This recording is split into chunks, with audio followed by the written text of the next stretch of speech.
The Majority Report with Sam Cedar, where every day's Casual Friday.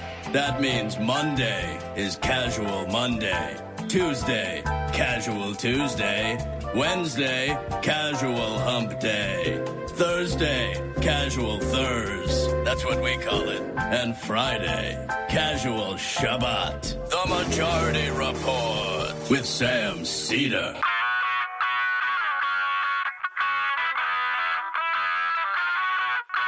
It's Friday, August 23rd, 2019. I'm Michael Brooks on a Michael Casual Friday. This is the 5-time award-winning Majority Report. We're broadcasting live steps from the industrially ravaged Gowanus Canal in the heartland of America, downtown Brooklyn, USA. On today's program, Ben Mankiewicz. He's the host from Turner Classic Movies and the Young Turks. He's going to give us a movie pick, and we're also going to talk about the newly minted king of our people, Donald Trump. And just old Hollywood. I miss talking to Ben. Glad to have Ben back on the show. And then, oh my God. Say, baby, put down that pipe and get my pipe up. Ben, Matt Binter's back. Sorry. That was very immature, folks. It's Casual Friday. The great Matt Binder has returned. He's the host of Doomed, a podcast about trolls, the far right. So we're going to talk a little bit about actually this really wild and disturbing report that the Southern Poverty Law Center revealed about a State Department bureaucrat who was a underground propagandist for a white ethno-state. We're going to talk about that and get to some other things as well, play some videos together, have some old school Eminem energy, although we will actually be in the same shot. No split screen. In other news that people might enjoy, trying to think. David Koch has died. The billionaire conservative far-right activist has passed away. Angela Merkel backs Macron's calls for a G7 talk on the Amazon fires, even as clown fascist Jair Bolsonaro proves the ultimate futility of pseudo-woke discourse. He called Emmanuel Macron's criticisms of the Amazon fire colonialist. Okay. Kashmir continues to be in lockdown as there are calls for protests, and a prominent Indian politician brags about the BJP's fake news and propaganda capabilities.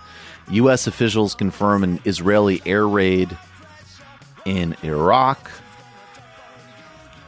House Democrats, they might be failing to get Trump's tax returns. The hedge fund cash flows to presidential candidates at Puerto Rico's expense. As you can imagine, those candidates include Joe Biden, Kamala Harris, Beto O'Rourke, and Pete Buttigieg. Not good people. Justice Department sent immigration judges a white nationalist blog post with anti-Semitic attacks. And we will get to that and much, much more on today's Majority Report. How's everybody doing? Bernie Sanders put out in the last 3 days. So now, in addition to single-payer health care, a complete student loan cancellation, the centering of the fulfillment of broad-based economic rights for all, significant interventions in foreign policy in terms of Yemen, Iran, war, broader, the only person with any kind of courage and clarity on Israel and the Middle East, calling for freeing political prisoner Lula, which has a direct relationship to the Amazon crisis today. Bernie has put out a group of packages in the last several days: criminal justice reform, labor rights, and the Green New Deal, of which even a fraction of which were implemented would completely reshape American society in an radically positive, radically transformative direction. Now's the time to start talking a bit about plans, because a movement has been enacted in the context of the campaign to actually take up all of the endless interests that will fight against all of these transformations, all of the corporate oligarchs that run this country. And part of the group of dangerous oligarchs that run this country are, of course, fossil fuel companies, people whose whole business structure and living and massive wealth is based off of extracting a public good, a public commons, polluting it putting it in the air, polluting our global ecology in a way that threatens the survivability of the human race. And Bernie Sanders has a message for them. It is no secret that we must transition away from fossil fuel, period, end of discussion.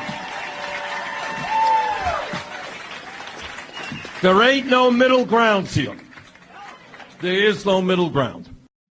There ain't no middle ground, just as there's no middle ground on a radical labor reform package that would improve the lives and offer secure jobs and benefit to tens of millions of people. An incredible criminal justice plan that would cut the the prison population by half. We went into detail yesterday. The range of things in this Green New Deal. This is the most thorough, innovative, and integrated policy proposal anybody's put on the map in modern politics. I can't stress how exciting and meaningful it is to see a candidate and a campaign put this forward. And I hope people will be, again, actually get serious about this campaign and get serious about the absolute unique potential of what Bernie Sanders and the campaign represents.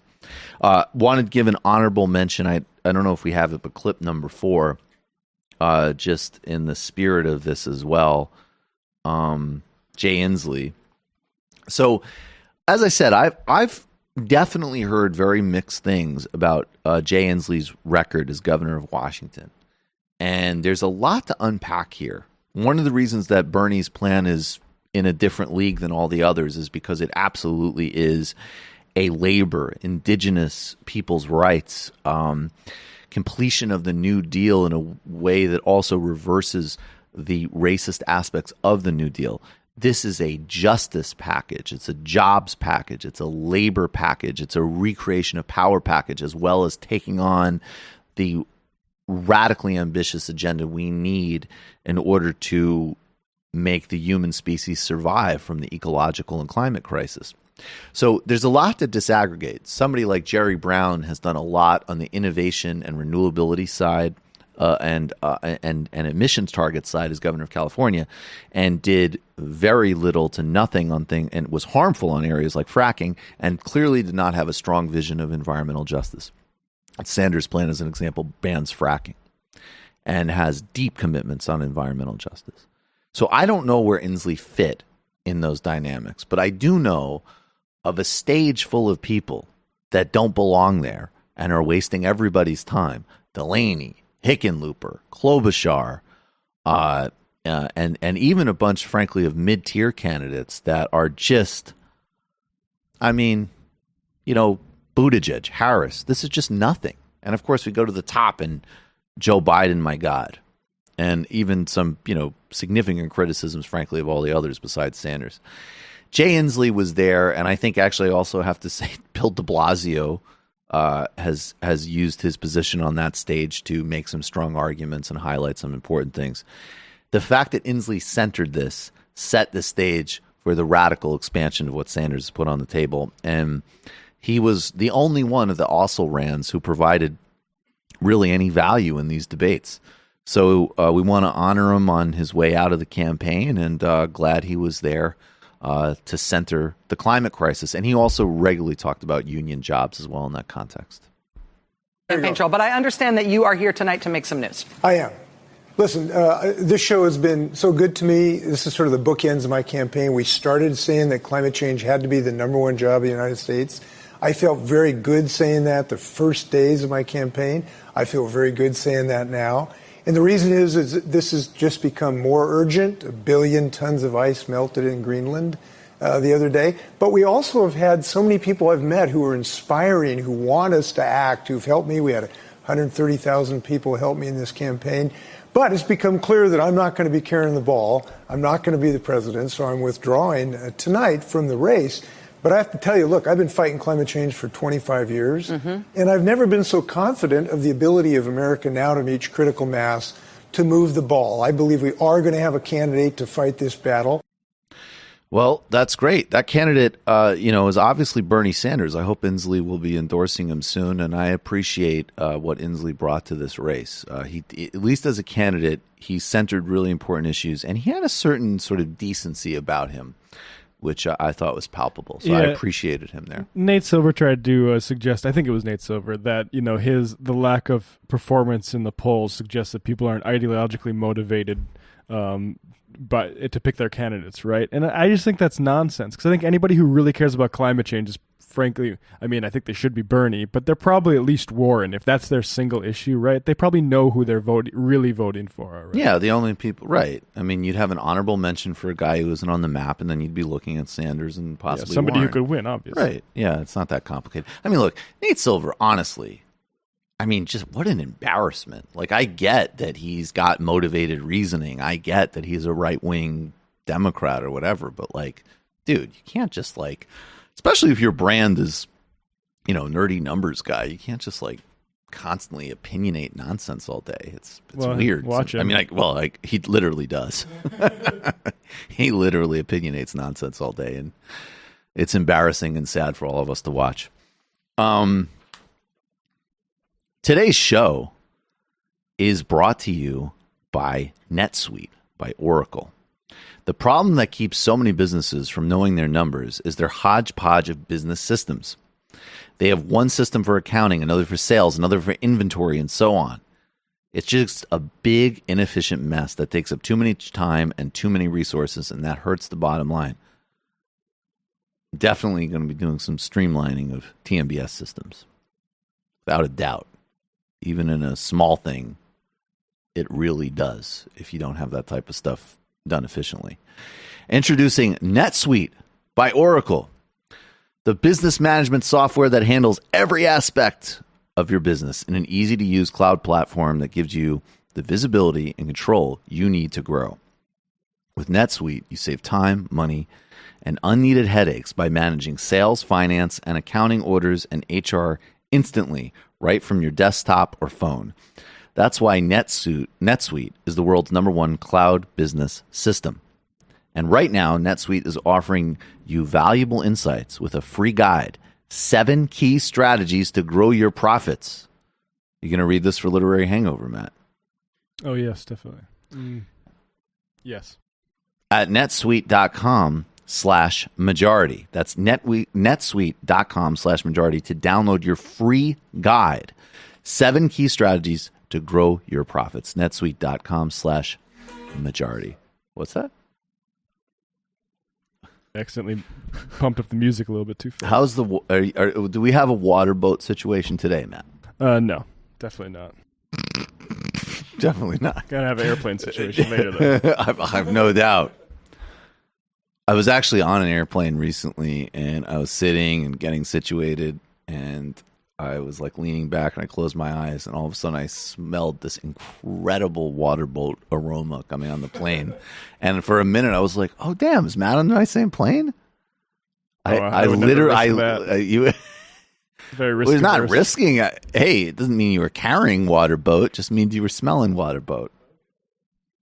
I would never think you would be dumb enough to carry water boat, but to pre-water boat, I certainly believe that you would pre-water boat. Yeah, well, that's believable. That's I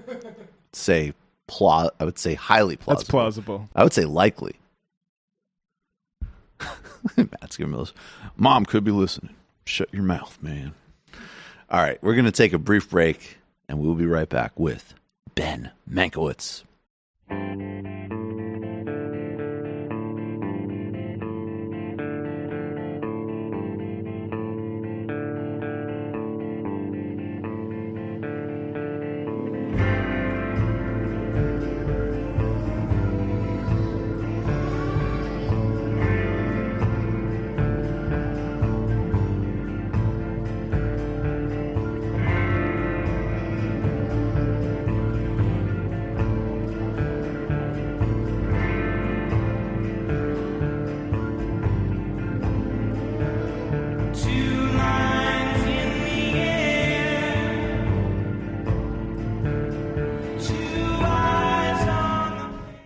welcome back to the Majority Report. Michael Brooks here. Joining us now is Ben Mankiewicz, who is the host of Turner Classic Movies. You can also see him on the Young Turks from time to time. Ben, how you doing, man? I'm well. Nice to talk to you, Michael. It's great to talk to you as always. Talk to us about, how long have you been doing Turner Classic Movies now? 16 years. Wow. Yeah. I think I made my debut in September of 2003. So we're right at Sweet 16.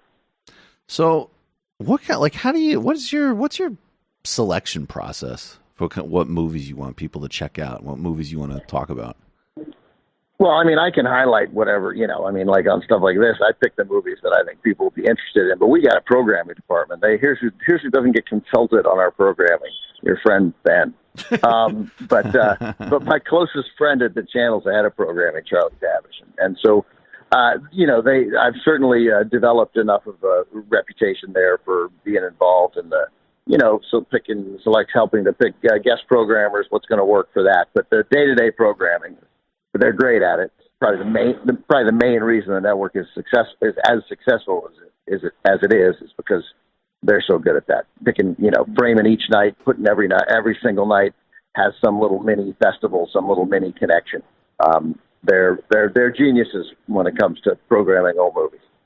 Do you think are you somebody who, as a guy in the movie business, are you somebody who's burned out on this whole superhero movie thing, or are you one of these, or is that like being a snob and they're actually great, blah blah blah? What do you think? No, I'm not burned out. I've been cremated. There's nice. I thought Iron Man was really good. Right. Like the first one. Didn't that come out in like 2007 or something? Yeah. Yeah, I was going to say, I think it's 2008. It might be 2007. I think it's 8, but I don't even know. And so I was going to say, it's been a minimum of 11 years since that movie came out. And even by, the great Batman, whichever one that was, Batman, which I don't even know, but I can't even remember the title, Dark Knight, I was like, that's good, but I got it.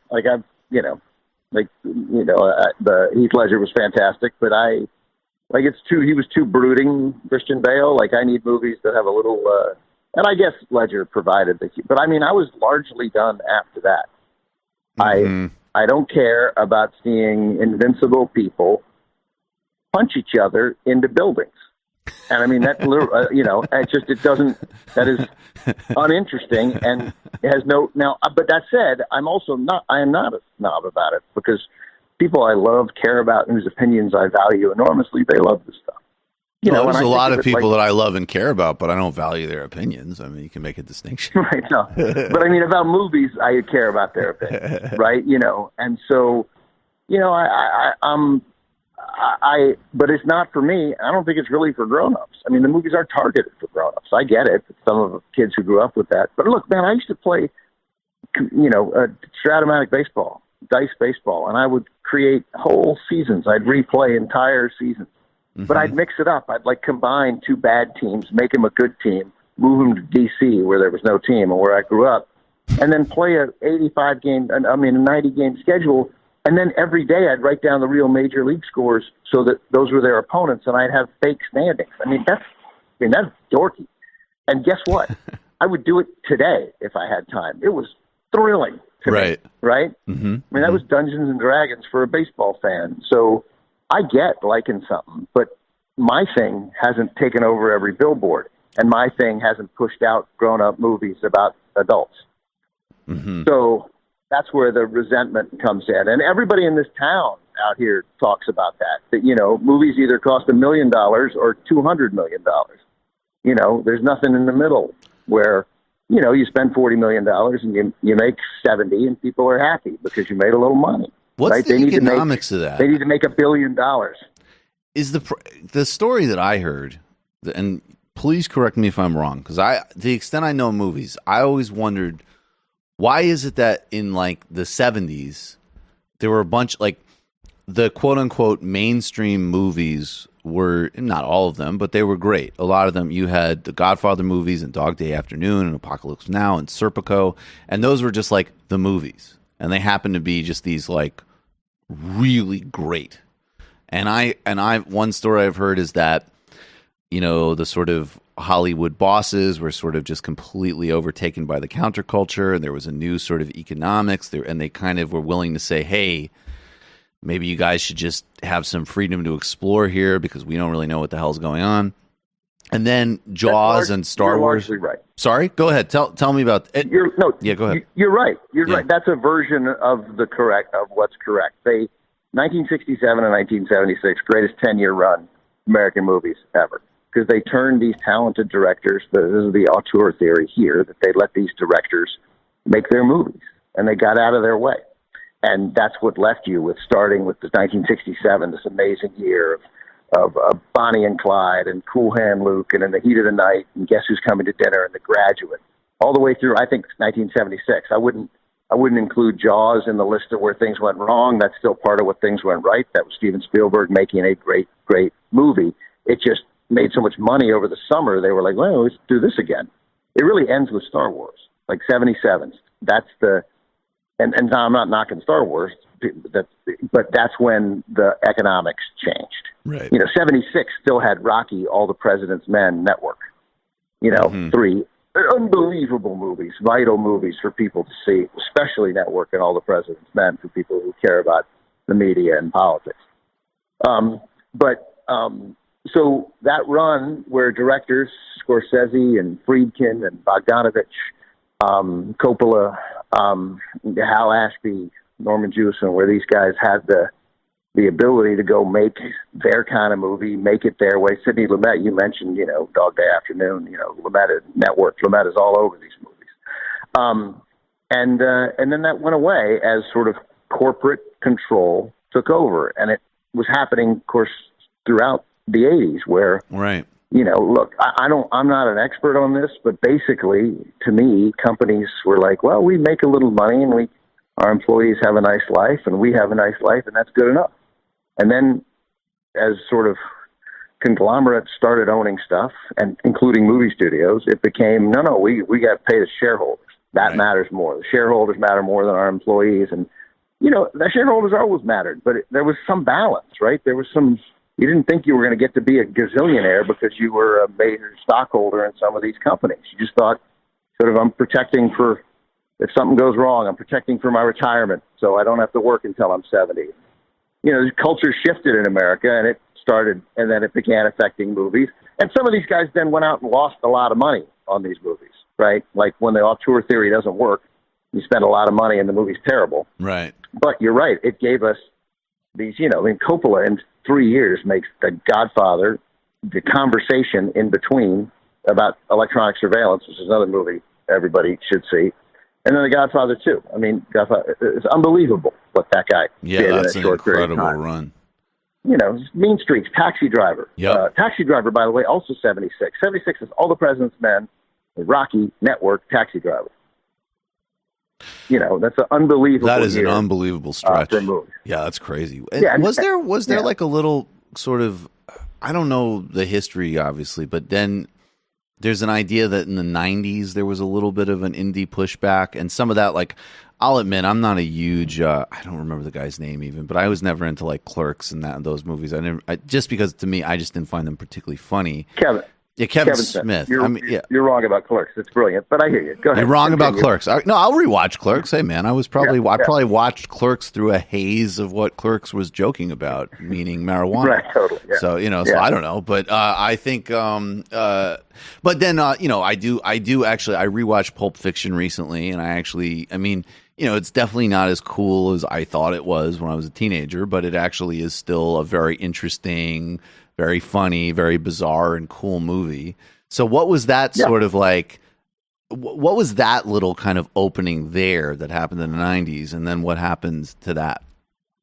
I don't know. I'm not an expert enough to tell you what that was about. You're right in recognizing that it happened. I mean, I think basically, you know, it was look, these are creative people. I mean, one reason I love living out here is because I think the most talented artists in the world are here, and you run into them in coffee shops and when you play poker, when you play softball, give you an idea what I imagine the perfect life is. Right? You got a softball game, you play poker, and you get coffee, and you talk about sports, movies, and politics, and what else. Then literally, I could die at old. I'll take 92, die happy. That was the focus of my life. I've got some of my best experiences of actually starting to understand LA as a town has been sitting with a Ben Mankiewicz and maybe also a Michael Schur and just talking. It's great.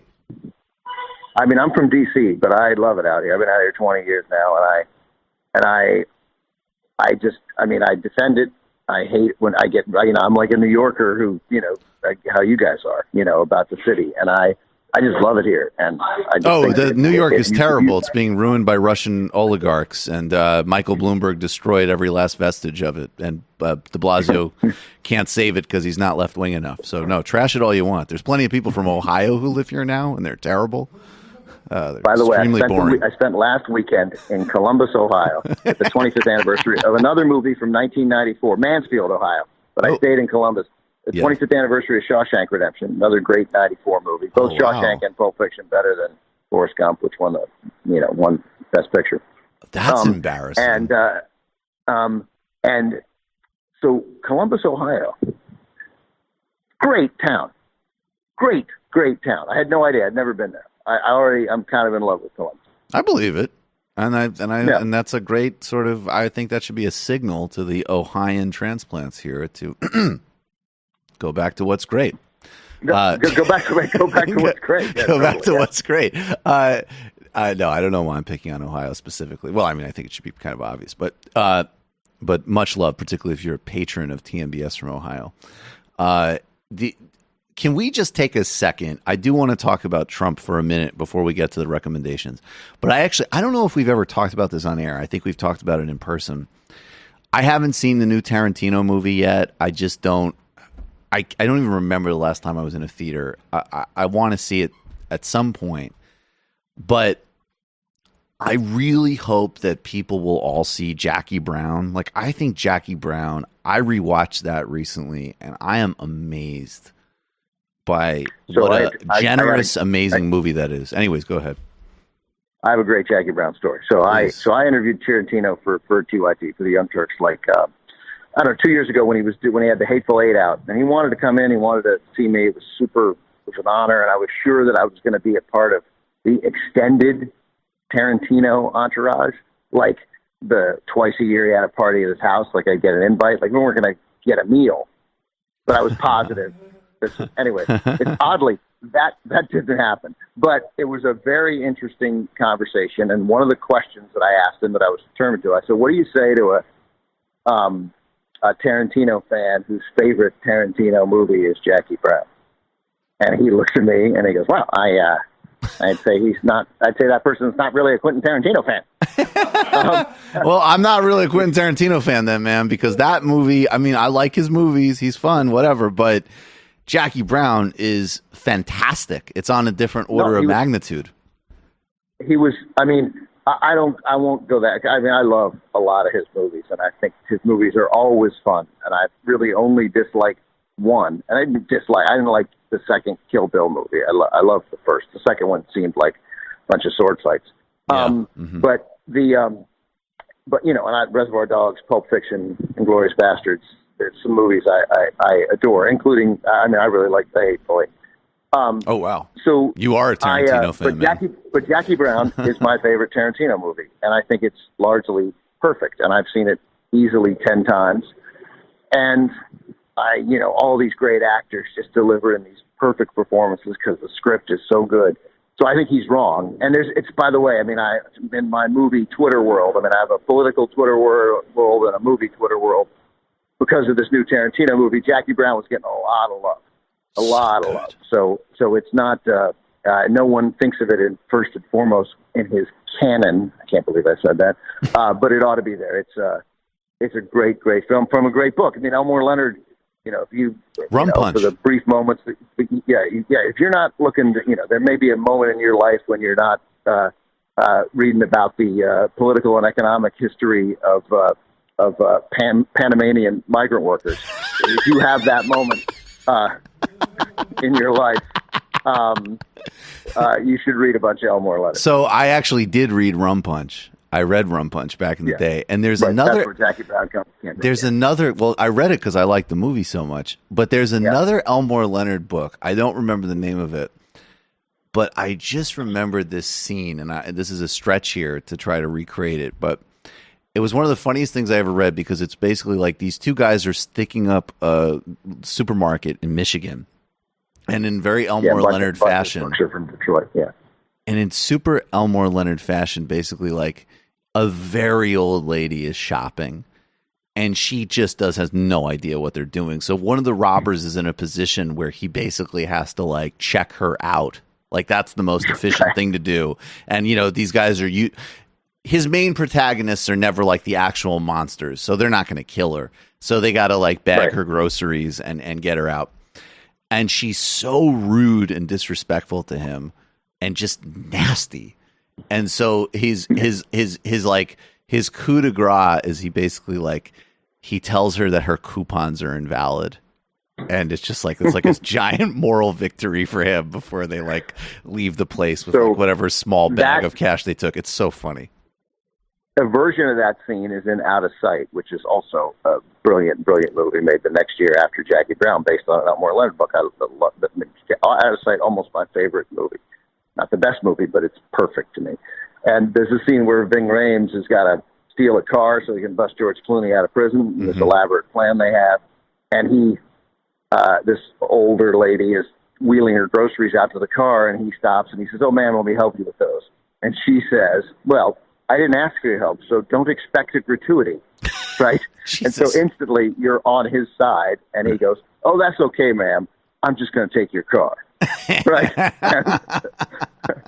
And it's this great, it's just like the coupons. It's this little moral victory for a criminal who you're rooting for. And that's what he does is get, you know, always there's always terrible evil, but it ends up being the cool criminal trying to take down the truly violent, dangerous one.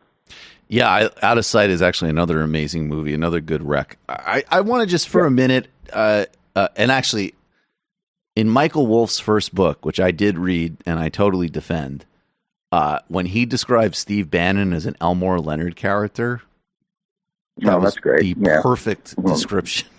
It's like, Jesus. What do you think about us having a new King of the Jews, Ben? I think it's great. I think we've lacked leadership for some time. We need people to tell us what to do, you know, right? How to behave, who to vote for, you know, it's, you know, we're laughing because the ability to maintain shock is gone. I mean, just a couple days ago when the King of the Jews was talking about Kashmir, right? And the Hindus, I mean, he's literally, well, you got Kashmir, had a lot of different names, and you got Muslims and Hindus. They don't like each other very much. Big problem. You're like, big problem. Holy Christ. I mean, it's enough right there not to reelect someone if he'd done everything else right. Like, he doesn't know anything. And he's not interested in anything. And, you know, he learned that day and was like, oh, I'll repeat that. You know, it's like, well, you're right. I mean, he like went on Wikipedia and looked up Kashmir. He didn't do that. I didn't know. No, I was going to say, somebody, you know, way too generous. They printed it for him. Yeah, there's no way he did that. Right. That's why I was promoting the CNN for the last bunch of Sundays has been running a series of movies by the decade. And I was on last Sunday to promote it. And they played a clip from 92 of Errol Morris, the great Academy Award-winning documentarian, interviewing Donald Trump. And for some reason, he asked him about Citizen Kane and Rosebud. And Trump's like, well, you know, Rosebud, no, they don't really know what it is. They don't, you know, but it worked. No one knows why they picked it. And it was my grandfather's name for my grandfather's bicycle. That's why he picked it. My grandfather wrote Citizen Kane. And so Trump said his grandfather wrote. Oh, wait. I'm sorry. No, your grandfather did. Okay, I'm so confused by Trump's lies that I honestly was confused for a second. Okay, sorry. Go ahead. One of the great shames has been that Trump. One of the great shames has been that Trump. Hang on. So, you still there? Yep. Good. Do I have you? Yeah. Okay, good. Sorry. Go ahead. Thanks. One of the great shames of my life has been that Trump's favorite movie, he says, is Citizen Kane. But as I was listening to him talk about that in Rosebud, it's like he doesn't even know that it's a sled in the movie, and it suddenly hits you. that movie's whatever it is, an hour and 52 minutes long. It's inconceivable he watched it start to finish, right?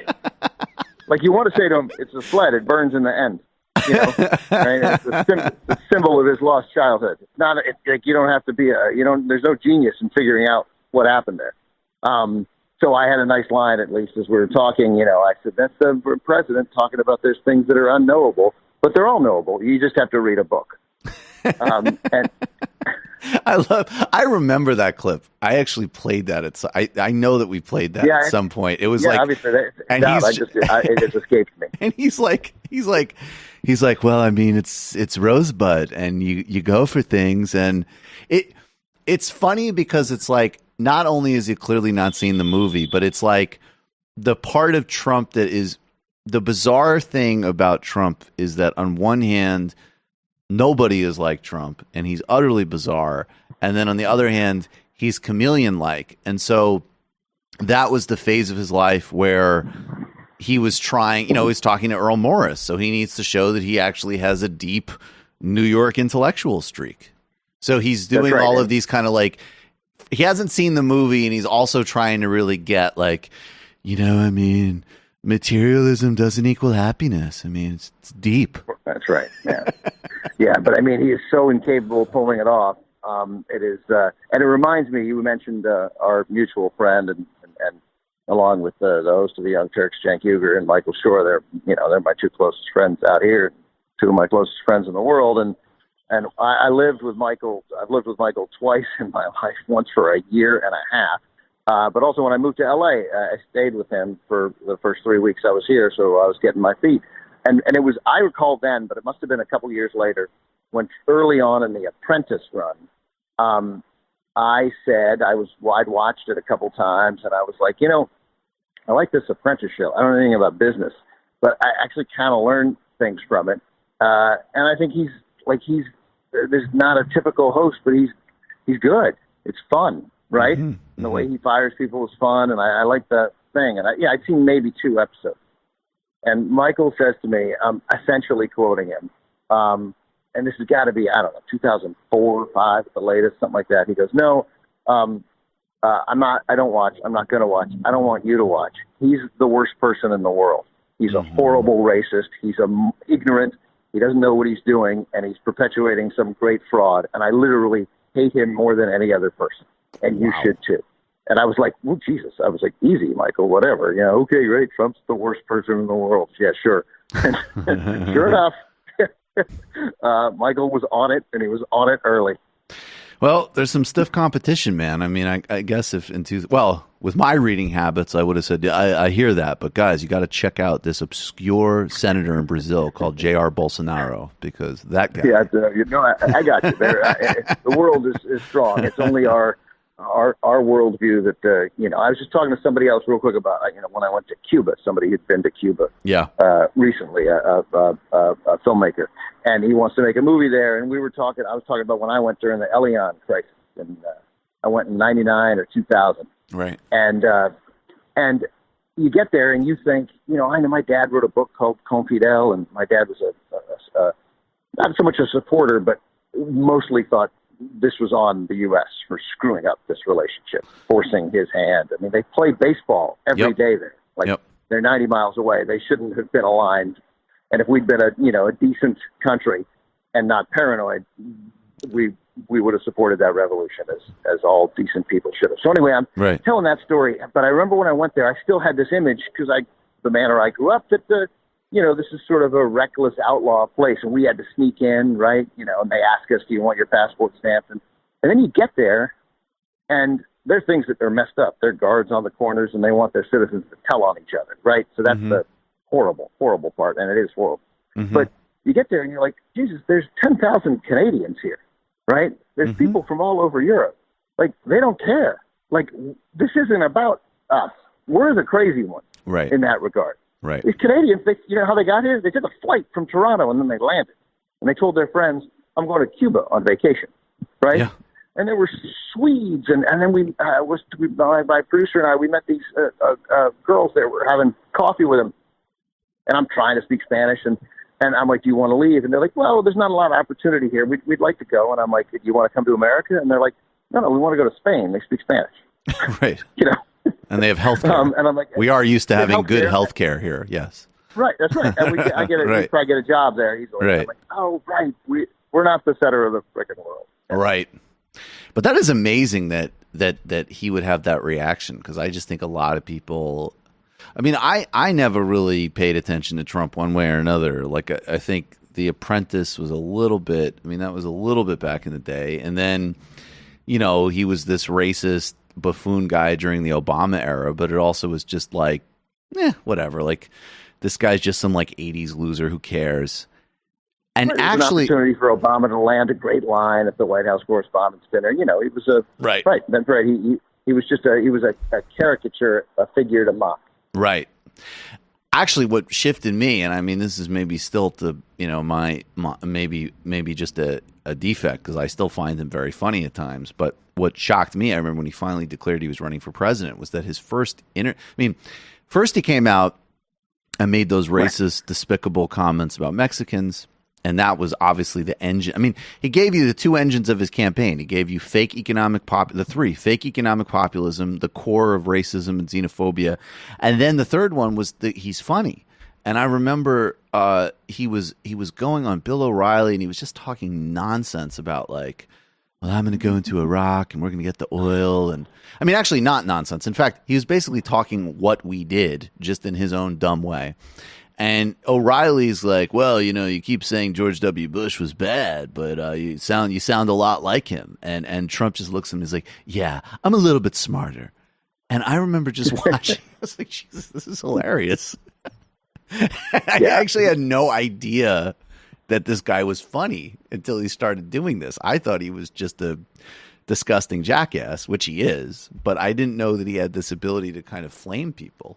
And he certainly did. And you're right. I don't know that he knows he's funny. I don't know. It certainly doesn't matter. Right. I think that was I think you've touched on part of the reason why, obviously, that he's connected with some people, because there is this, you know, completely fake authenticity to him. Right. And most people who are funny are smart. You can't be funny without being smart. That was always my belief. Mm-hmm. And I still think it's incredibly hard to be. It's incredibly hard to be funny without being smart, but he has proven it, because no one can think he's bright enough to have this job, except, you know, I guess, you know, maybe you don't, I mean, but him and all of the leadership class of the Republican Party and the Wall Street donors. Right. I mean, if I were a legit Republican, the notion that I'd be like, man, so George W. Bush and Donald Trump, these are our last two. This is what we've put out there. Hey, man, they deliver the tax cuts. That's all they care about. Can I share one theory with you? Because I don't get to talk one thing that I don't understand, because I've been wrong 1,000 times. Like I think Mitt Romney is the perfect example of what is wrong with the Republican Party. Because you're gonna, I think, agree with me. Yeah, I like this. This is a guy who has zero political risk for the rest of his life. Right, I get he may want to run for president again, but even that, I think, doesn't count. He just won. He's not up again until 2024. It's inconceivable that if he spoke out really against Trump, not just spoke out, but acted out, like, I'm not going to support him politically, I'll even go against my interests because he must be stopped. We have to take a stand. We have to take this party back. Whatever that means. They'd still be, you know, they still wouldn't care. They still want to cut benefits for people who need them most. But you take that stand. And he is in no danger of losing, even if somehow in a poorly attended Republican primary in 2024, he got beaten to the right, by some praised Trumpist. He'd run as an independent. He's Joe Lieberman. He's Mitt Romney. He's the most famous Mormon on the planet. He'd still win. And we all know, we think, by 2024, what he would do today would be seen as heroic. And the media would play him as heroic, as the one guy who took a stand, the principled guy who took the stand. And it's a freebie for Mitt Romney. The worst thing that happens to him is that Mitch McConnell strips him of whatever important committee assignments he has. But I don't even think he'd do that, because he's Mitt Romney. So it is a freebie for this guy to take shots at Trump, and the upside is media hailing him as a hero, and even he won't do it. My answer is that, and this has been my position 100% from the beginning, is that there might be a few stylistic differences, but the reason he won't do that is because he supports this agenda. I mean, I just think that's the bottom line. I don't think there's no daylight. I mean, you can run through the list of what they and also, I mean, we can game it out maybe, but the bottom line is that he's the president and he's unbelievably popular in the Republican Party. So maybe, but I don't think. I mean, certainly, look, Mitt Romney is not going to be the guy who's going to want to take any extra heat. But I just think the bottom line is that we can't separate Trump from the Republican Party. It's the same thing. No. Yeah, I agree.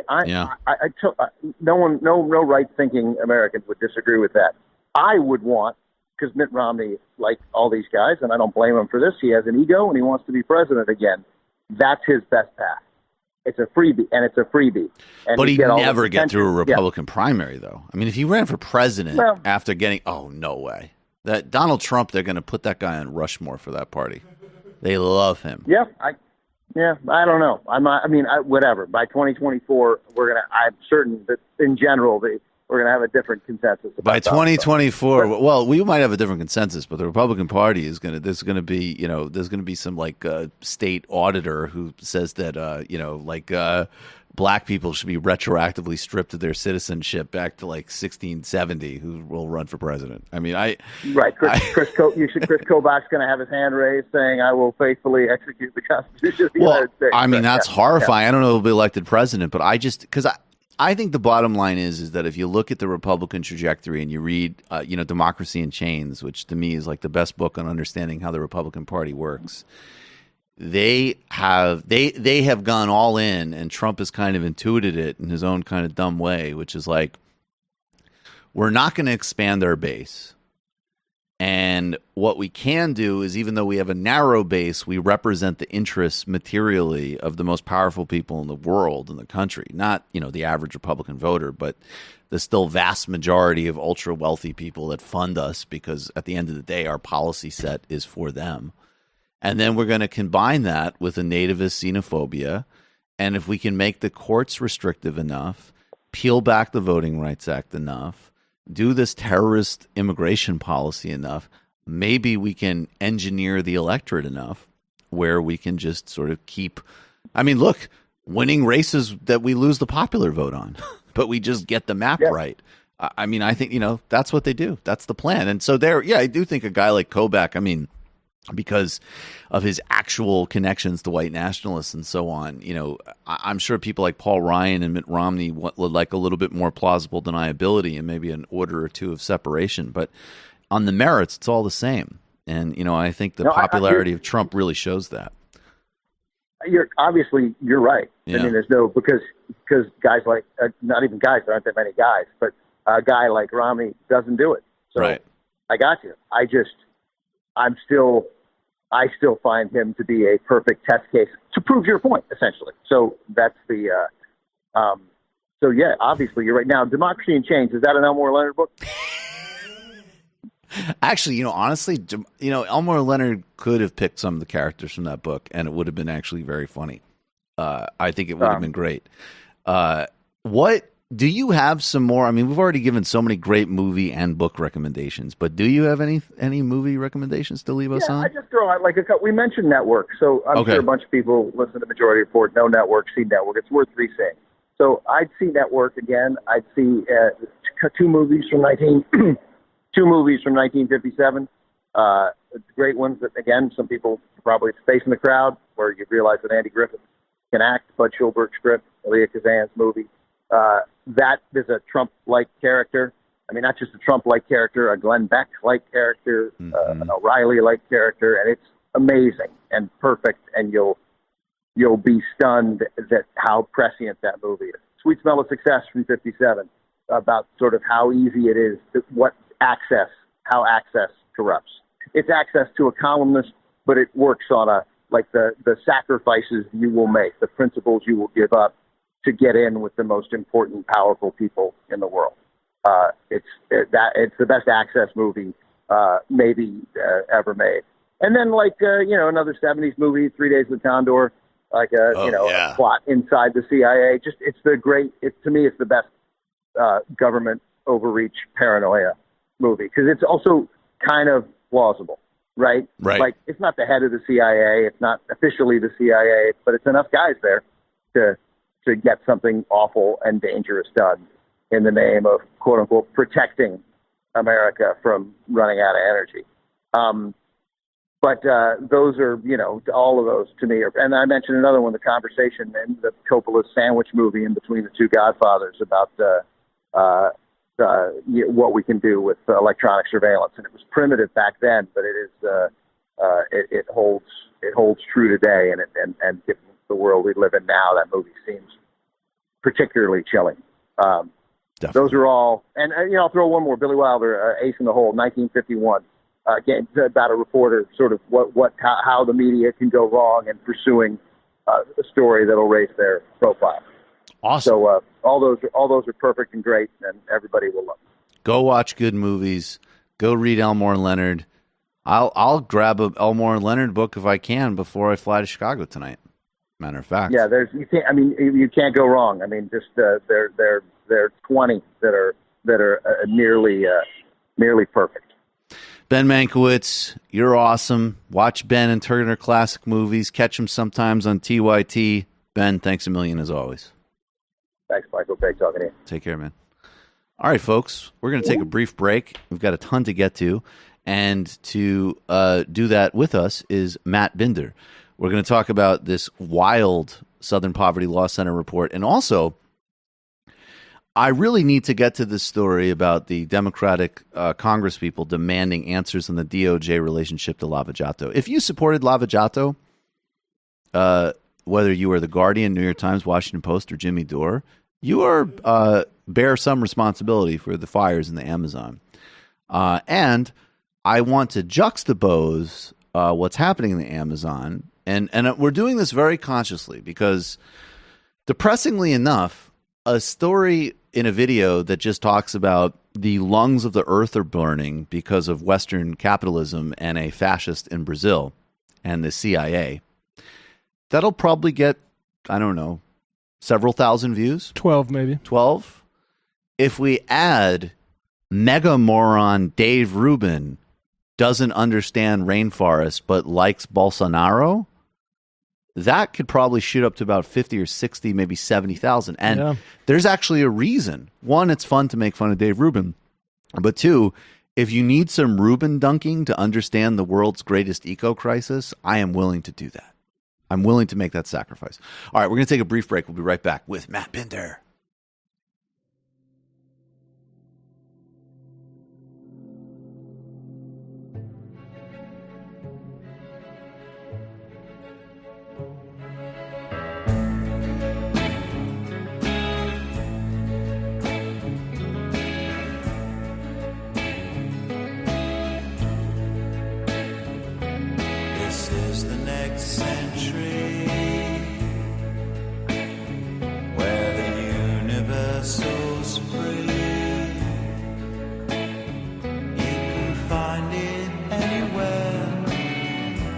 The future's been sold every night we're gone, and to karaoke songs, how we like to sing along, though the words are wrong. It really, really, really could happen. Yes, it really, really, really could happen.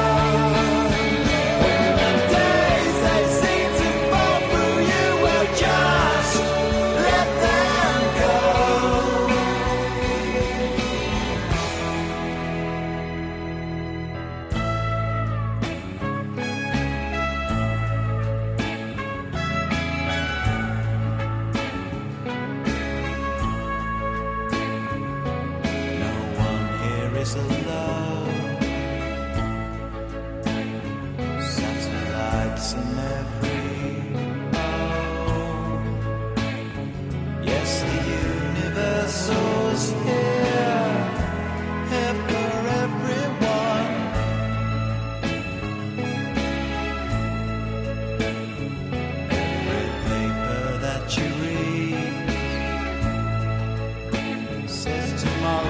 it's your lucky day. Well, here's your lucky day. It really, really, really could happen.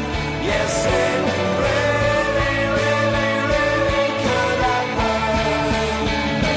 The days they seem to fall for you, well, just let them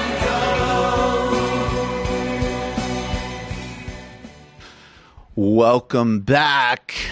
Majority Report joining us now in studio, in the flesh, on his birthday, Matt Binder. Eminem Friday 2019. How's it going, Matt? It's going good. It's a pleasure to be here with you today, Michael. Pleasure to have you. My long friend, time friend, who's been a friend. Is everything okay with the sound, guys? Something happened here? Can't hear me? Oh, yeah. Now we can hear you. Did everyone miss my joke? Wonderful. Wonderful. That's all right. It wasn't that funny. Ooh. So let's talk about Doomed. Hey, it's better that we get right to talking about your good podcast versus your unfunny joke. Okay. So let's get to the Doomed podcast. Seriously, I hope everybody who's watching it is listening and becoming a patron. Most people know, but remind everybody what you kind of do with Doomed. Yeah, sure. So Doomed is a podcast where it's also a YouTube live stream show, youtube.com/Matt Binder, where basically I talk about the latest going-ons in the right, online with, the trolls of the right, internet conspiracies, all that sorts of fun stuff that seems to have completely taken over every aspect of our life since, I don't know, the past 10 years. You're still on. You're, by the way, just to be clear, one of the many things that I like is you're total Bernie 2020. You're not into any of this other nonsense, right? Of course. What are you? Good are you? I mean, I know. I just think, particularly in the last couple of days, it's just like. I mean, honestly, I was a Seth Moulton guy until today. But Seth Moulton guy. Did he drop out yet? He dropped out today. Yeah. Yeah.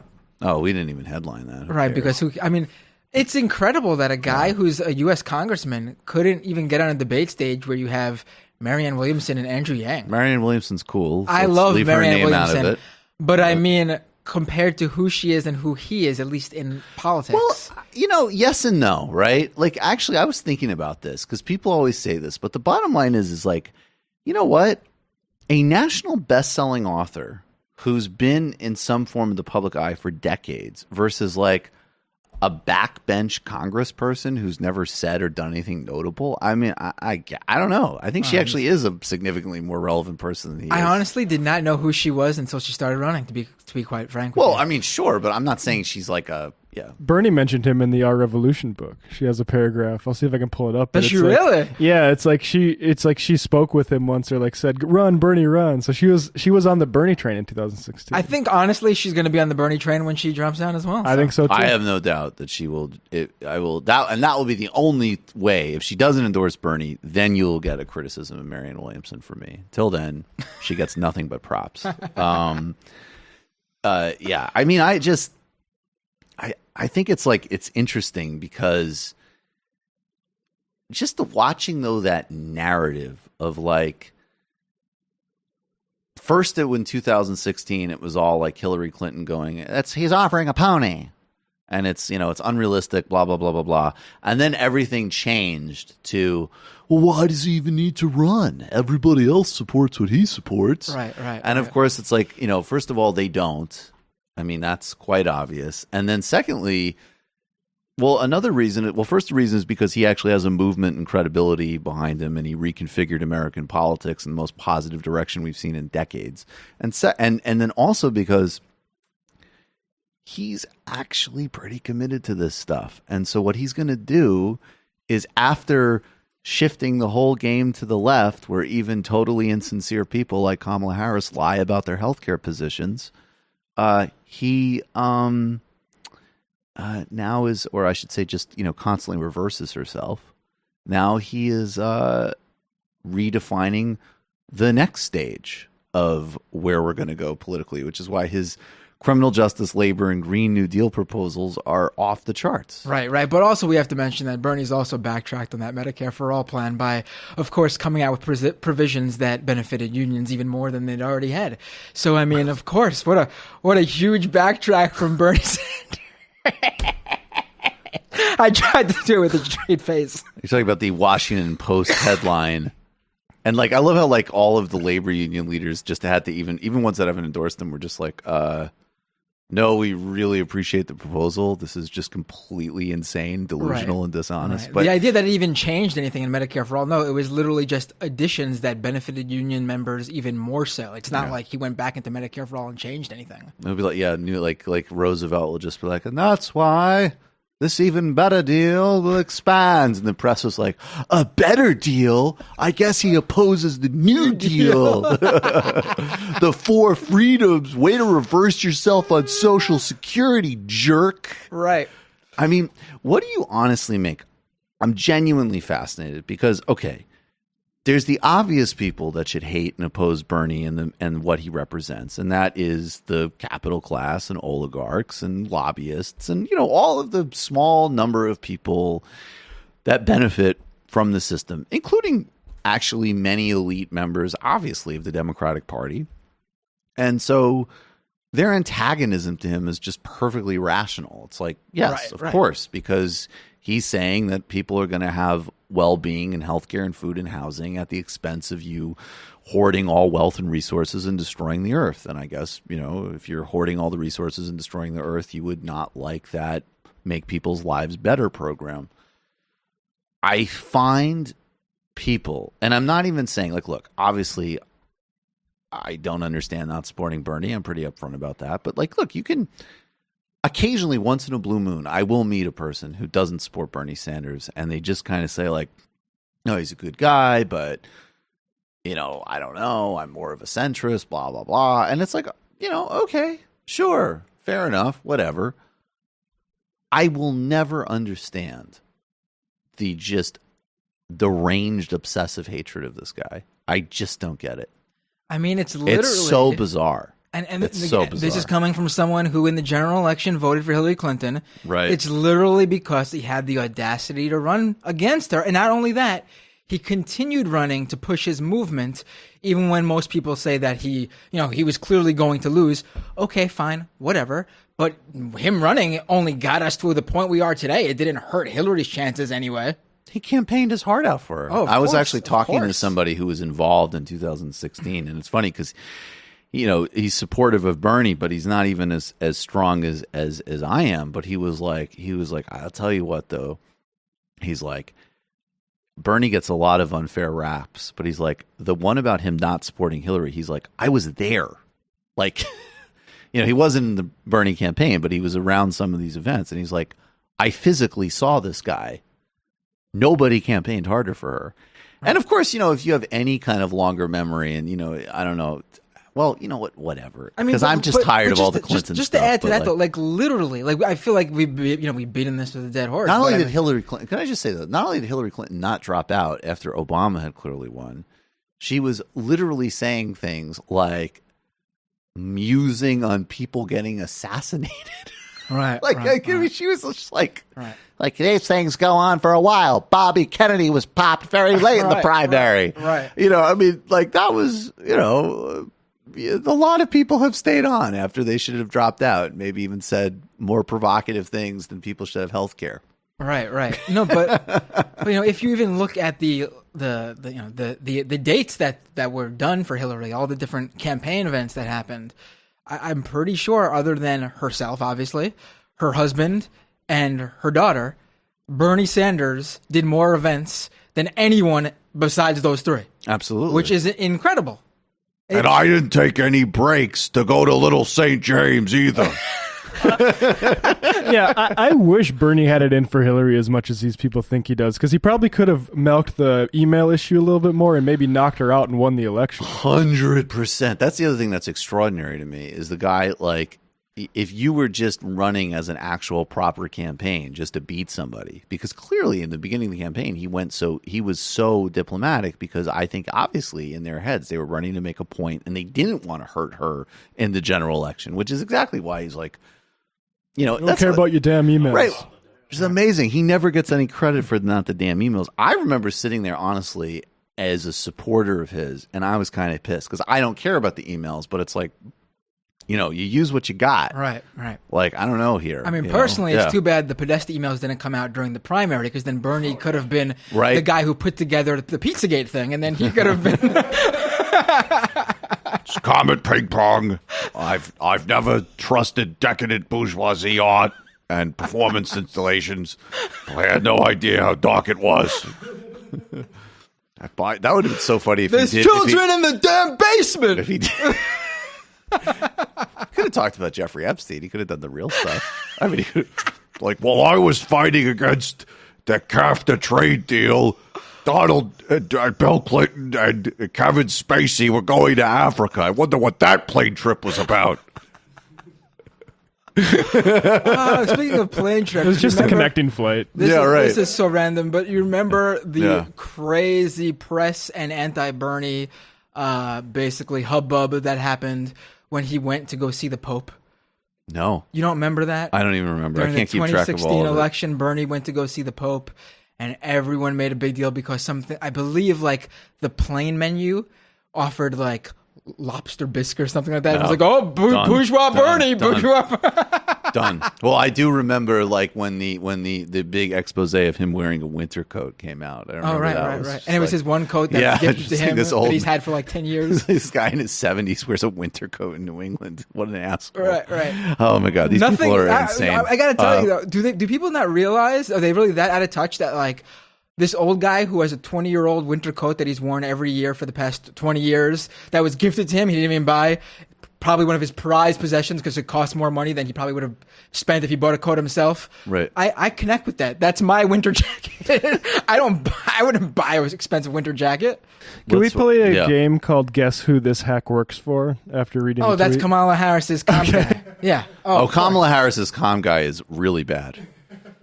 He's like basically a glorified Twitter troll. Yeah, even if you like her, I mean, he's not. He's just bad. He's not good. Also, if you like if you don't want to die prematurely because of a lack of health care, you might have a problem with this.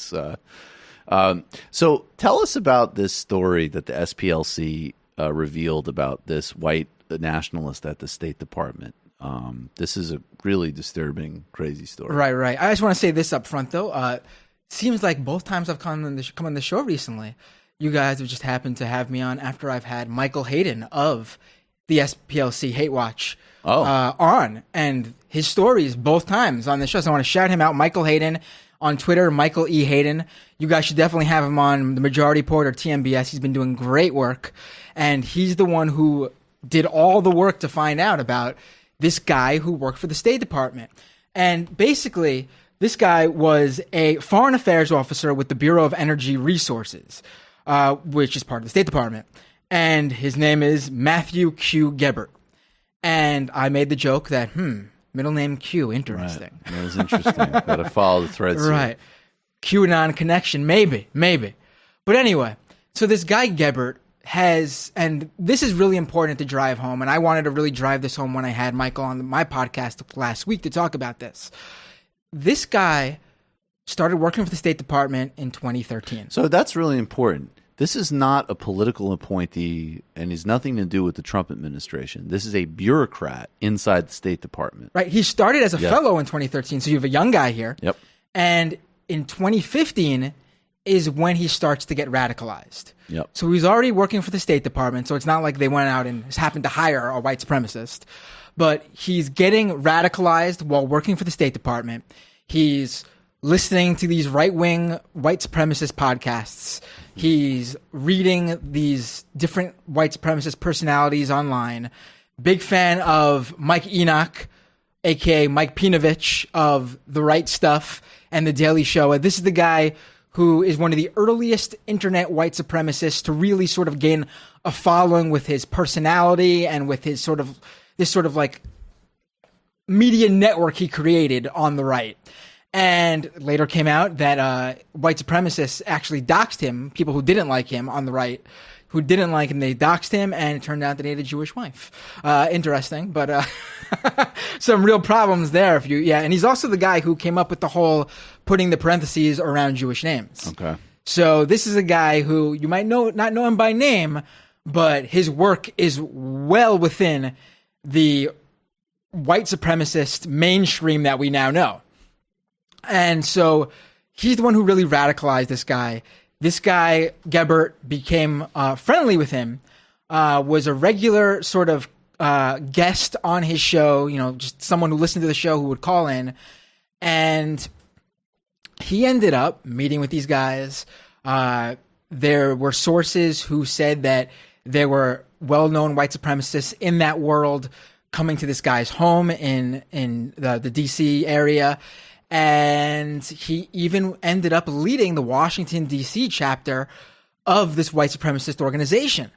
And here he is working for the State Department. And again, I just want to say, you hear he's just a foreign affairs officer with the Bureau of Energy Resources. You might think, oh, that sounds like a long-winded, title. He might not have been someone so high up ranking. But actually, from what Michael Hayden of the SPLC was telling me, from fellow to this, he was really on his way up. And it became such a problem that Michael ended up putting out another report a few days later that he actually broke on the show on Doomed, that his brother had actually reported him to the FBI saying, hey, the State Department employs this guy who's my brother, who is very active in the white supremacist movement, and if you read the article which quotes his brother literally says he was fucking like scared of his brother, like disgusted by what he was seeing.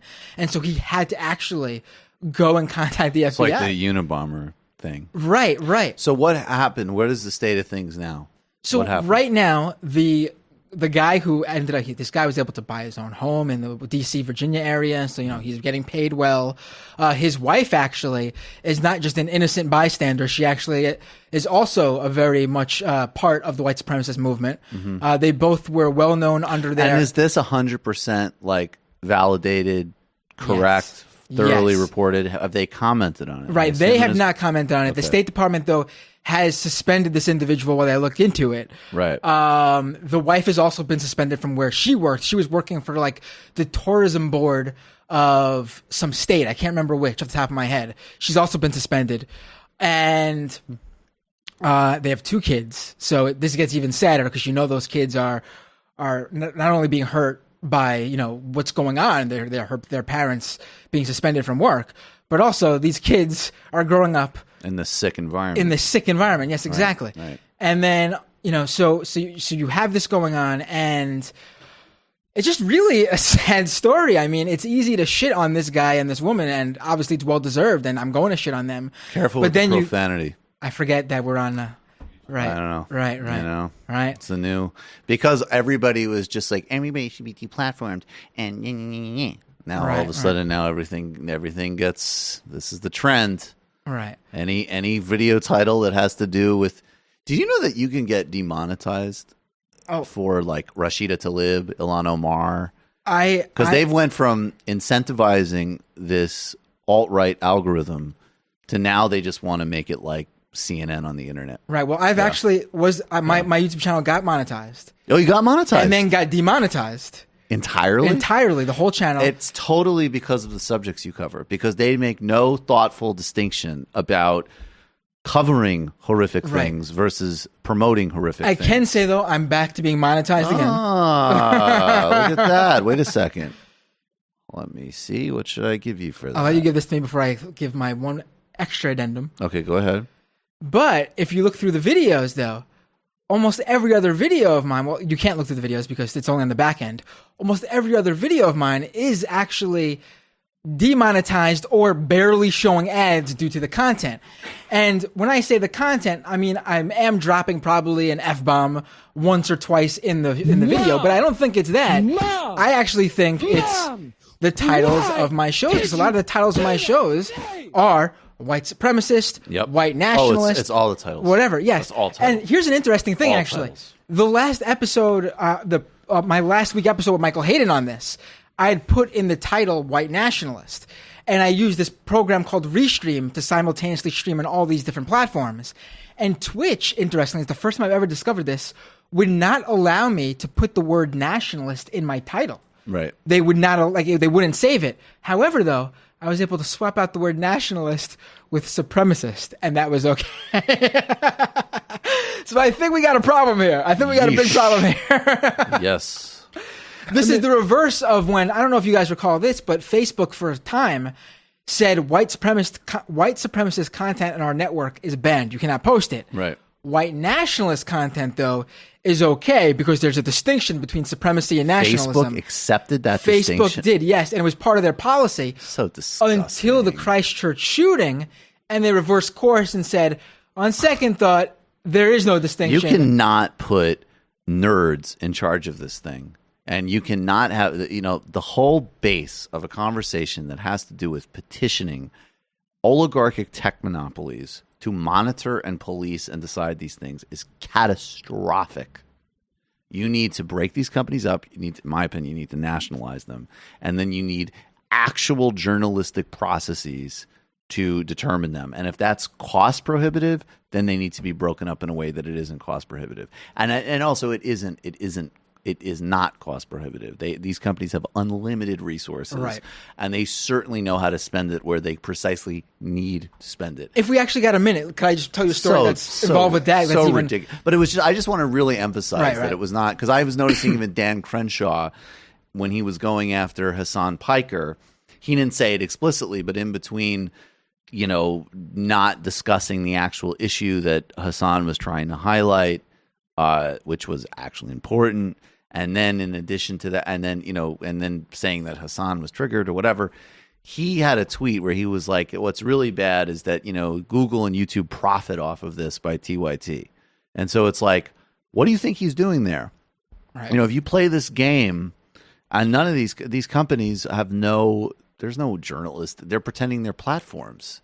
And there's no labor, journalistic, governmental oversight. And so, it's like, this is why I say, like, it can be satisfying, maybe even necessary in a couple of instances to go after individual creators to deplatform them or something. But as a strategy, it's a disaster, right? Because it's only going to shrink. And then including you get hit for covering and exposing this stuff, because no one's going to make any meaningful distinction. It's just not strategic. Right. Well, this past week, actually, Facebook released their audit of conservative bias. Now, last year, Facebook announced that they asked two separate organizations to conduct two separate audits. Right. A civil rights audit that looked at how marginalized groups were treated on Facebook, and a conservative audit looking at how conservatives were treated on Facebook. Right. And a civil rights leader took over the conservative audit, and they spoke with civil rights organizations to conduct this civil rights audit, which has already had two reports come out that basically detailed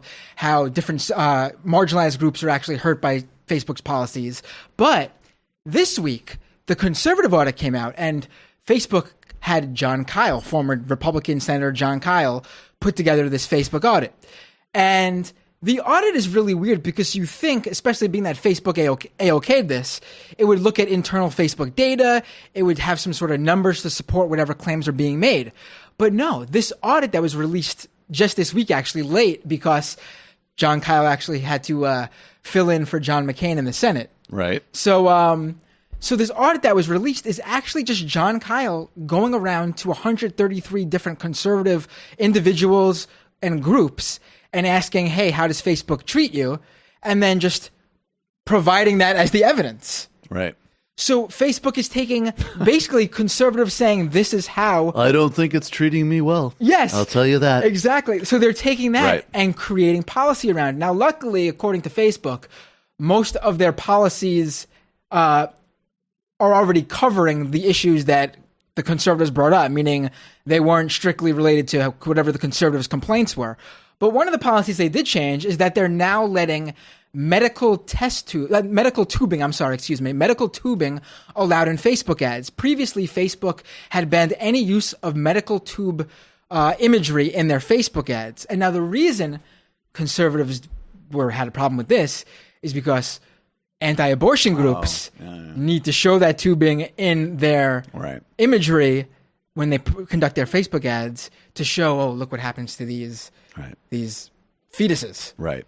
And so Facebook is now going to allow them to do that. See, the bottom line is you need to make these companies, they need to be public utilities. And yes, it's going to mean that the First Amendment applies. That's my view. But even more narrowly, you need to demand and work to somehow acknowledge that these are journalistic platforms, and they need to have ombudsmen and editors and so on. Because all that's happening right now is that these companies are just either shrinking the discourse in a way that just try to like push people to CNN videos or whatever. And it has a disastrous effect on really important independent left media and investigative journalism. Or they're going to actually outsource this stuff to neoconservative think tanks on foreign policy and right-wing nut jobs and hacks on this stuff. It's a disaster. We got to do 2 quick stories. It'll be a freebie today. First, for old time's sake. Yep. Ooh. Needed a drink. Deep cut. You're still drinking that stuff? Don't you have a family to take care of? Dude, how do you think I take care of my family and stay awake? Oh, sorry. Well, I mean, but God, we got to. I don't know. Like Matt can discard his health. Matt doesn't have any obligations. You have obligations, man. Come on. All right, well. Let's see. So, hi, Ezra. Hi, Enid, in case they're watching. Ezra might be watching that. Hi, Ezra. How you doing, man?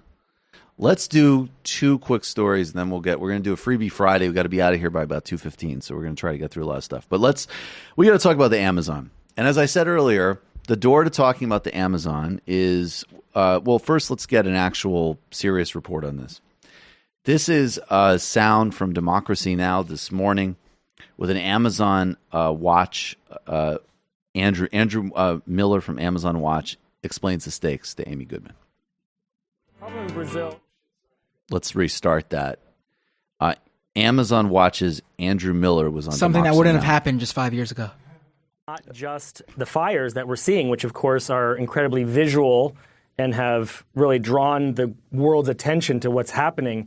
But the scope of the problem is much broader, really, in terms of the policies and the rhetoric of the Bolsonaro administration, which is not the first time, of course, that the Amazon has been under assault and not the first time that indigenous peoples have been facing threats.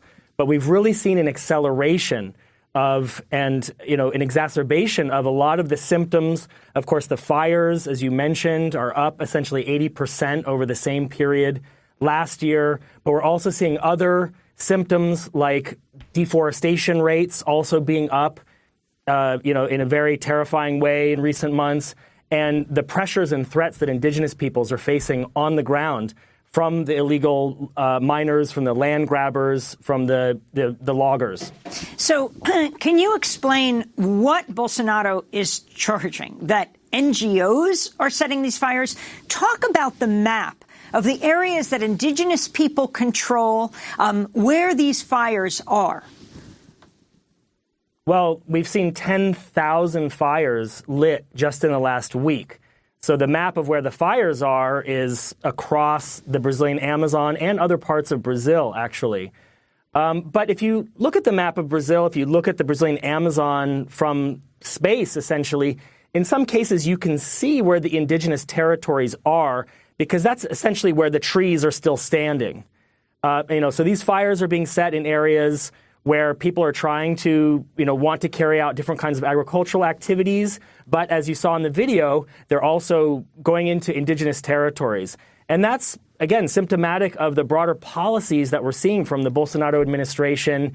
They have said in many cases, essentially they want to open up protected areas and indigenous territories to extractive activities, to the agribusiness lobby, or to agribusiness activities there. And so, again, the fires are just sort of the latest manifestation of those policies. And this is exactly right. This is when The Economist said that he had a lot of innovative ideas. This is what they're talking about. This is explicitly and precisely what the Wall Street Journal wanted when they endorsed him.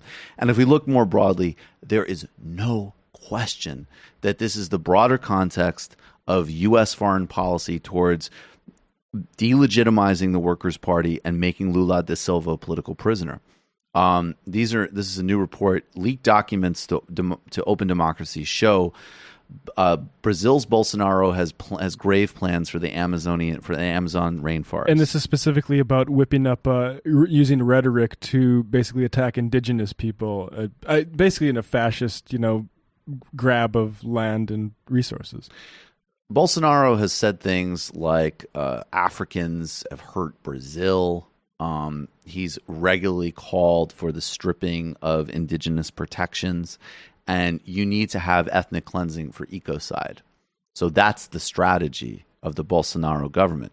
I love that Bolsonaro, in response to a tweet from Emmanuel Macron, resorted to just ludicrous pseudo-woke language and accused him of colonialism, when really what Bolsonaro is an agent, a pure puppet of U.S. corporate and Canadian corporate interests who's committing mass terrorism and death in his own country on behalf of those interests. And I want to put one really important thing in the story, and then we'll get to the fun part, which we can all enjoy. The Lava Jato investigation, which I've covered so many times on TMBS in this show, and I hope people can increasingly understand why, because the stakes of this are Jair Bolsonaro is the greatest threat to human life on Earth, with all of the supporters behind him, including the Department of Justice and all of these various Wall Street interests and so on. If you supported the Lava Jato process in any way, as almost all of the press did, you bear a responsibility for this. And there's a really important move, including The Guardian, New York Times, Washington Post, Jimmy Dore. It's true. Just a weird name to end on that list. Well, it's a weird name, but it's YouTube. So, people got to be more thoughtful.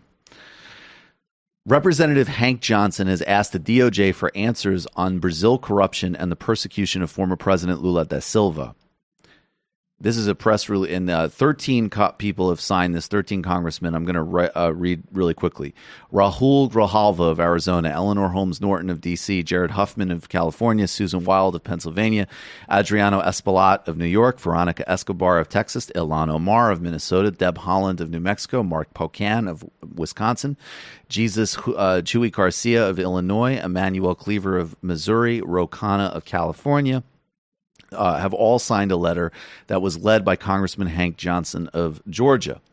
This is what Johnson said in his press release. There's strong evidence that Brazil's former president Lula was the target of a highly political operation involving the current justice minister that was intended to keep him off the ballot in last year's elections, which he almost certainly would have won, Rep. Johnson said. We need to be sure that the DOJ was not part of this tainted process. Now, we know from all of the Lava Jato leaks that the process of persecuting Lula was totally corrupt and dishonest. And Lula has steadily said, including in a new video yesterday where he said Hillary Clinton does not like Latin America, and Barack Obama was not ready to be president, and that also saying that if they do let me out of jail, they should know that I am going to do politics and campaign across the country until the day I die. This guy is amazing. He really is the best political talent on earth.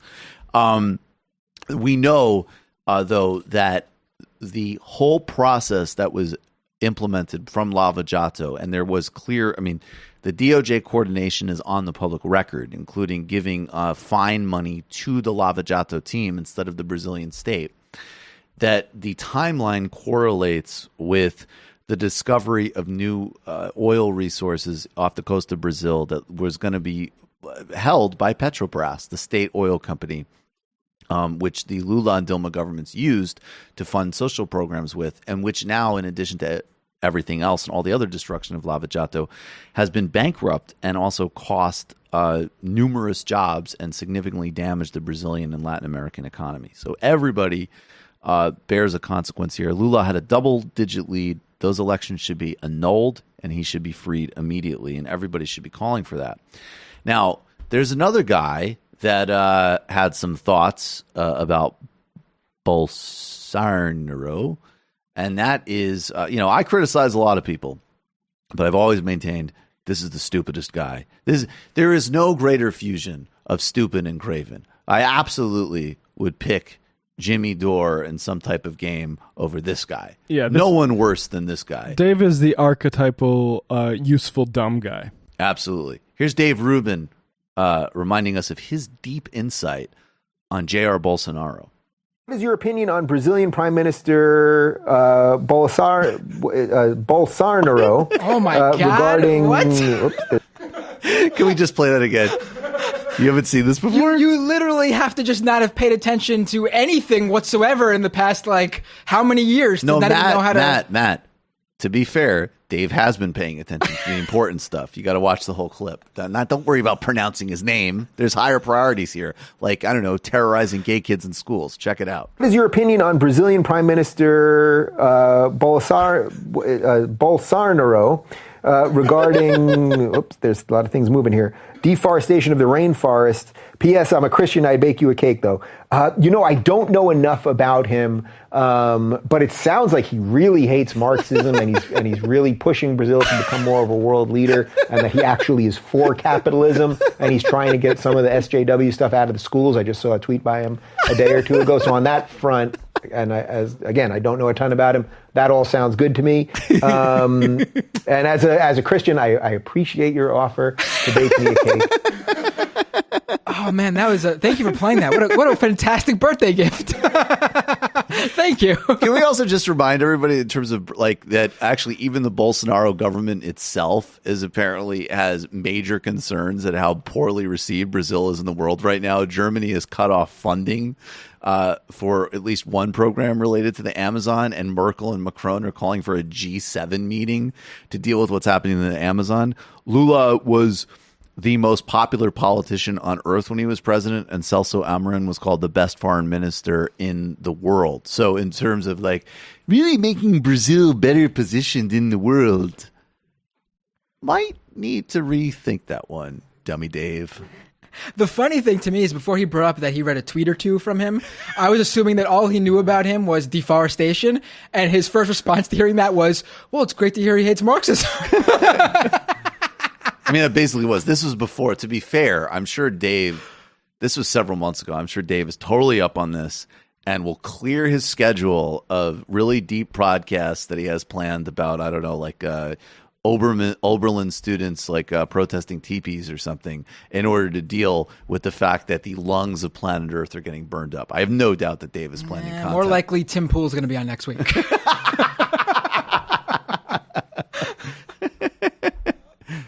Yes, Brendan? I think it's in poor taste that we would make fun of Dave on a day of mourning.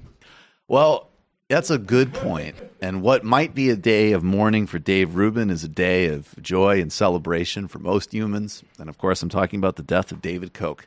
I'd like to point out once again that today is my birthday. You're having a good birthday, happy bro. Birthday. Look, I mean, What a gift. I think the just general principle always applies, which is like, okay, this is a great joke from our buddy comedian David Feldman. Check out the David Feldman Show. As per his request, billionaire David Koch will be cremated along with the rest of planet Earth.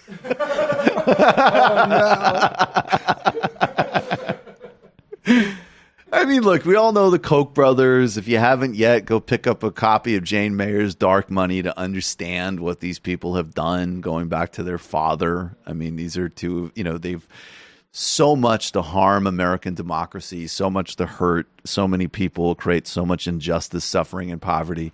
But they did put some seed money into this dynamic company. My father said to me, Wyatt, you can do whatever you want to in life. Just make sure you do it well and you do it with passion. Every day I go to the office, I enjoy creating the clothes. Be bold means to me, be authentic, be real, be yourself, be confident, and always be a gentleman, but still have that tenacity that no one can take away from you. I want my shirts to be able to be worn in the boardroom or in a discoteca or a nightclub or on a yacht. I really wanted to create something that's fun, outside the box, cool, trendy, yet really bold and interesting. God, that's so sad, man. Those shirts. Whoa! Those shirts. Benzer, you going to the discoteca for your birthday? These are my funeral clothes.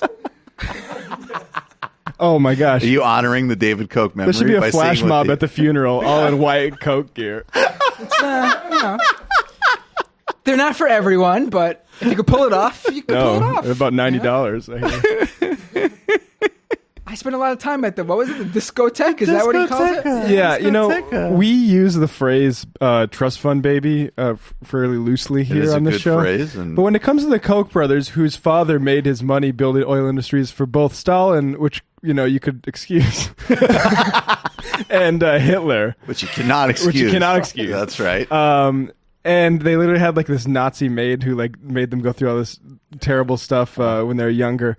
And you must go to the bathroom again. If you read about their maid, you will feel sympathy for them. Actually, Yeah. maybe it's a good thing to talk about David Koch's. Their whole philanthropy was started because their dad wanted, like a lot of philanthropy, to reduce his tax liabilities. Right. And that's when you see, the David Koch blah blah blah center, which is all over New York City. Everything is funded by the Kochs. It's just because they're reducing their tax liabilities. It's like a fun way for them to put their name on stuff and not pay taxes. Right. I mean, for as long as I've known who the Koch brothers were, I go through the grocery stores and I know to myself not to buy Dixie cups because they're owned by the Koch brothers. Because they're owned by the Koch brothers. You have to I don't think people even realize how much the Kochs are seeped into their life. I'm not even just talking about names on buildings in New York. I'm talking about literally go to your grocery store. They own a major paper towel company. Are they Bounty or Brawny? Which one are they? I can't remember. I don't even know. They're one of those.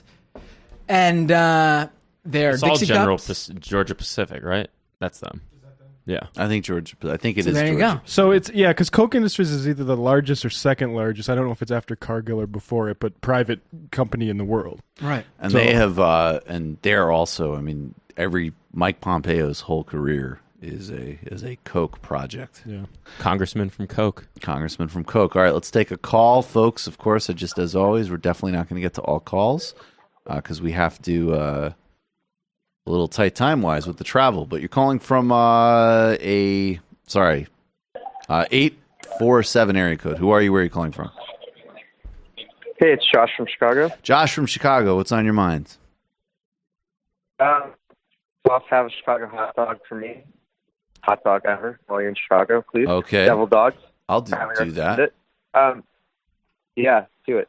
Also, first of all, shout out to Jay Inslee. I think I just wanted to give him props. I think his climate change proposals were, for me, the gold standard, and I'm glad to see Bernie adopting some of the climate justice stuff. I think we got a new gold standard, man. I don't know if you read Bernie's Green New Deal is the platinum standard. Right. I mean, look, no one's a bigger Bernie supporter. I was shocked at how good that proposal is. You're talking about the indigenous rights protocols of the UN in 1992 that no one else is in the game. There's no one who looks at politics internationally in this country, at least, like Bernie Sanders does. None. Right. None. No one's in the game. Let's be real. Oh, for sure. Of the candidates, absolutely no one else. I do. I want to talk about quickly because it mentioned England with Corbyn because we don't have MSNBC centrist here today, so we can talk about real issues, real left-wing issues. Josh, you're really breaking up a lot, so make it succinct. Just make it real succinct, please, because it's super choppy. Okay. Well, for me, Lib Dems have been trying to get a voter surge in with because I believe there is a by-election coming up in one constituency. But for me, I thought it was a brilliant move of Corbyn to offer them basically to form a government in order to avoid a no-deal Brexit. Excellent. I totally agree with you, and I will just say, because we're tight on time and the phone line's a little bad, but I don't like to kind of be this crass about it, but I did an in-depth video on that for TMBS, which you can go watch. No, look, he made the move. He exposed the Lib Dems. We didn't cover it here, but I covered it elsewhere, so it's important. You're calling from a 917 area code. Who are you? Where are you calling from? hey, Michael. This is Odd, also known as Waterboard from Kashmir. Hey, how are you doing, man? I'm fine.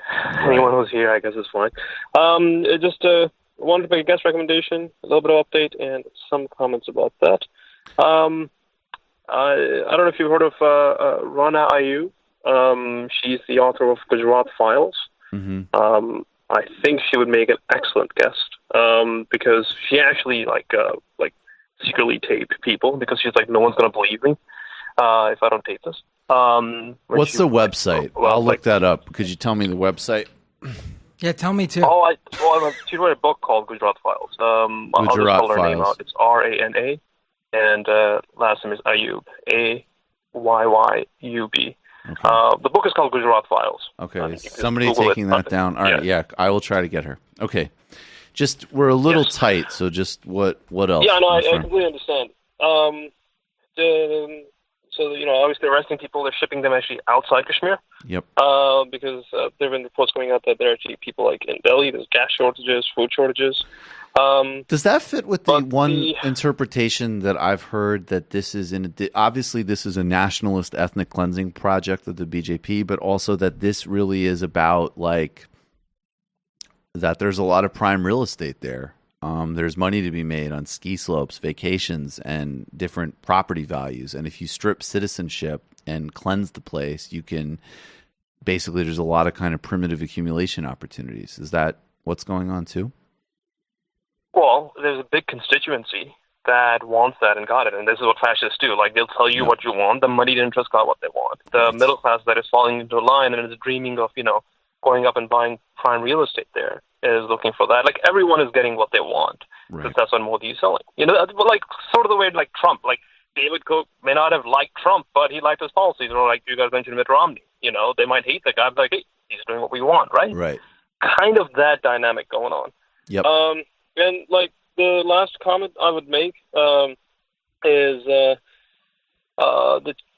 children that they're arresting.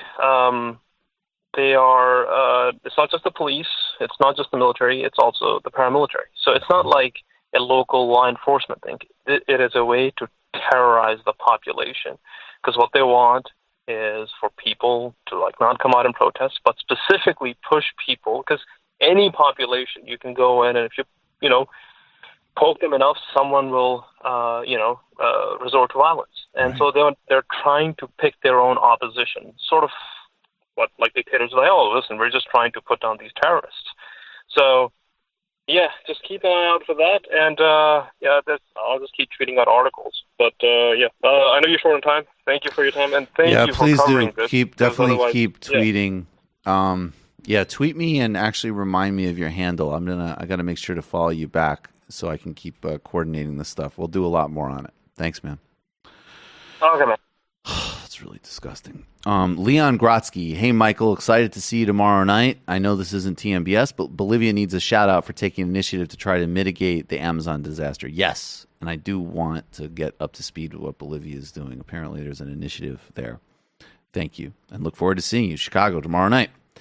Great to see and hear Matt Binder, A Square. One day we have to have the whole band back together. Mike, what a catastrophe in Brazil. Wondering if the people will go on the streets over this and the Amazon. Jamie, good to see you breaking down the song of the Barkua resistance, and pronunciation was perfect. I'm sure mine wasn't, but yes, that does sound fascinating. There's a lot of people protesting in Brazil. There's a lot of movements there, but there's similar dynamics to here in terms of the oligarchs. I mean, it's far worse there. I mean, their movement leaders get murdered. It's a completely different ballgame. A former president is in jail on fake charges. Goddess woman, Michael, you beautiful bitch. Can I get a shofar? It's my birthday too. Happy birthday, Matt Binder. Why, thank you, and happy birthday to you too. I love you guys. MR and TMBS make my life in the end of times more bearable. La Livre, geez, let's try to make it not the end of times. But I hear you, and here's you shofar.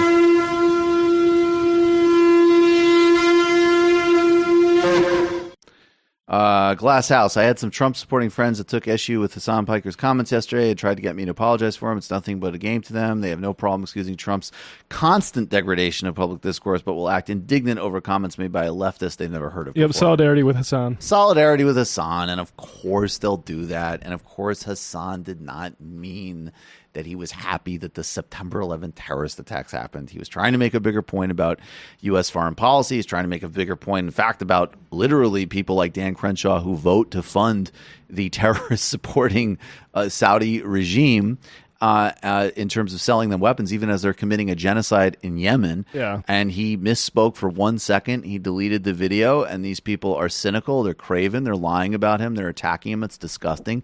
And we have solidarity with Hassan. And they're just a bunch of triggered snowflakes. They are just a bunch of They're trying to ruin comedy. They're trying to ruin comedy, right. and you can't say what you think anymore, and you can't speak with any spontaneity in a live stream anymore. Also, Dan Crenshaw's crimes go far beyond his voting record, extend to Facebook, if you want to Google that, and then also his smearing of Ilhan Omar. He's a fascist propagandist that just happens to have a Congress seat. A fun and thing he sucks. And in this case, while I might not do it personally, I'm sorry, spare me. I don't care. People want to make fun of the guy for whatever reason they want to make fun of the guy. I don't care.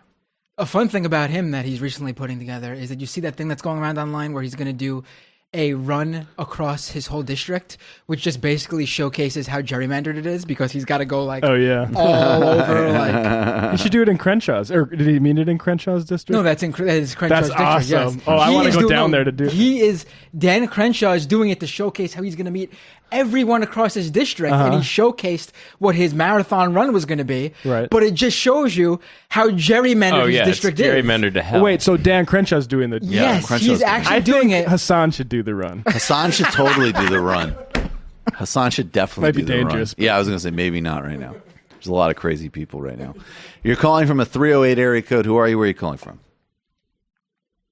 Hey, it's Kowalski from Nebraska. Kowalski from Nebraska, the Lula Leeway Republican. How you doing, brother? What's on your mind? Wanted to call in and just say I'm not in the Warren camp anymore. Nice. I think I'm in the Sanders camp. Oh, yeah. Oh, yeah. Shofar for you, my brother. Damn, this radicalization. How did it happen? Stuff's easy. What did you say, Brendan? Said, damn, this radicalizing stuff is easy. How did it happen, brother? What flipped you? Well, I don't know. Maybe I've been listening to you guys too much. But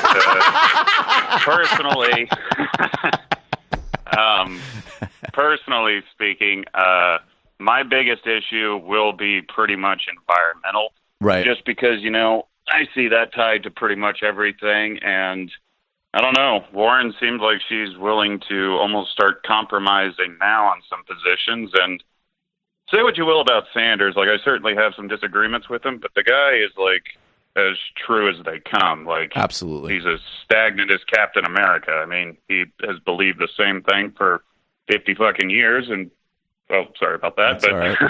It's earned. But, He's earned. he hasn't changed, and if, I think I called in a few days ago and told you about the whole Amazon rainforest is essential to Californian rainfall because of transpiration and whatnot, but like even the Amazon getting developed is like a terrible way to raise livestock, and that's like in direct contrast to us. And the United States is actually technically one of the better countries to do it just because of the rangeland, but I digress. But just in the long run, he is simply better for workers.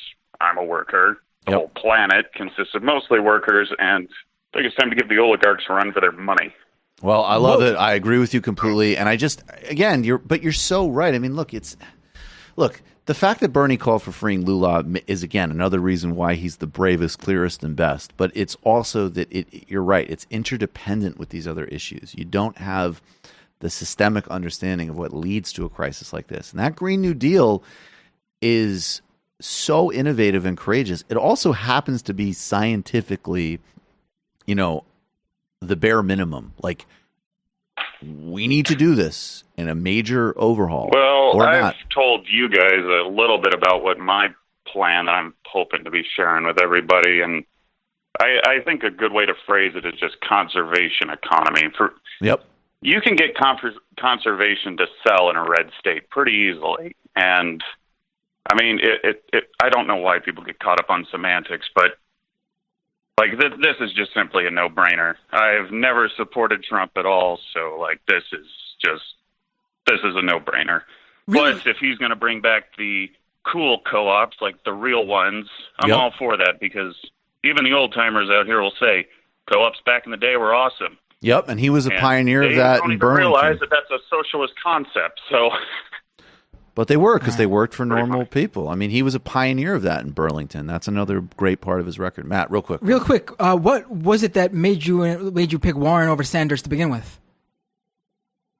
There was just some aspect. I thought at the time she may have been like a more reasonable approach, like something people could actually stomach. But I think you just have to be pragmatic about it. If she's willing to, compromise now during a primary when, you shouldn't be compromising at all, but, when push comes to shove, she'd probably break. So say what you will about Sanders. The dude is steadfast. And that's a good thing. I just want to note, the thing that's amazing, look, yes, you don't want somebody to be stagnant. And by the way, Bernie isn't stagnant. He's already a much better candidate now than he was 3 years ago. But on the other hand, this idea that, and it's this fetishization with academia and quote unquote smartness. But I've seen people say well, Warren came to these positions through academic research. Bernie just has convictions. Right.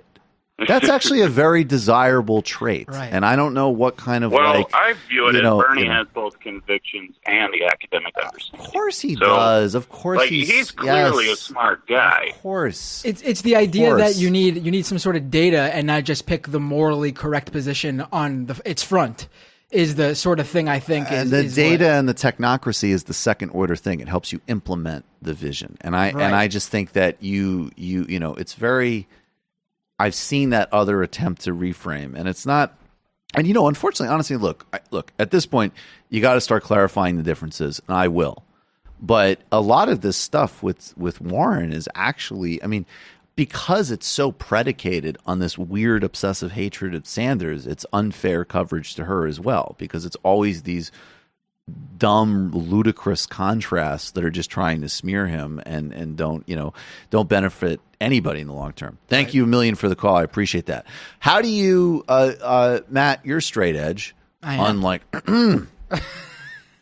Yeah, I looked up. I was like, huh? How do you? The other Matt makes up for me being straight edge. How does Matt waterboat himself? You got any guesses? I honestly, you guys were talking about that. I had to ask you guys what that even meant. I assumed it was a drug thing.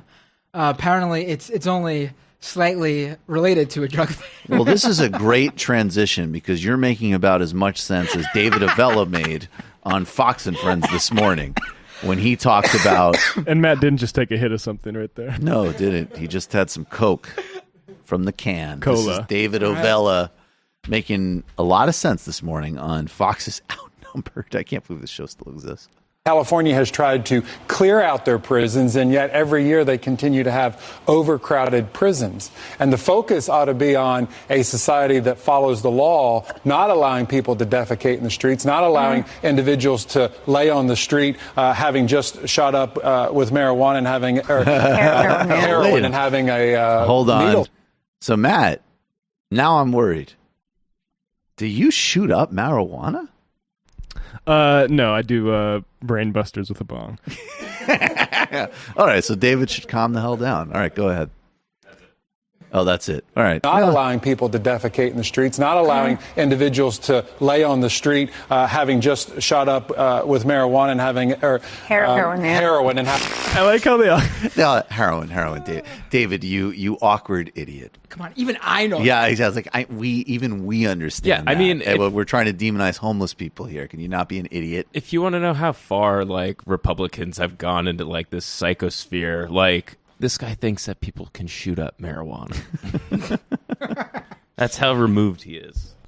Oh, Jesus Christ. That's Want to so get to this pathetic. Biden clip? Yeah, we can do one Biden clip. All right. You don't need to talk about it. You just need to listen to it and just sit back, enjoy it, and that's it. You just want to literally laugh at a man losing his basic faculties. Okay. He might have been waterboating, though. He might be waterboating. Yeah, maybe Biden's getting high. Maybe Biden's blazing. Biden should do that. Biden should come out and just be like, I'm sorry about all the drug stuff I promised. Weed's actually great. I just discovered it a couple years ago.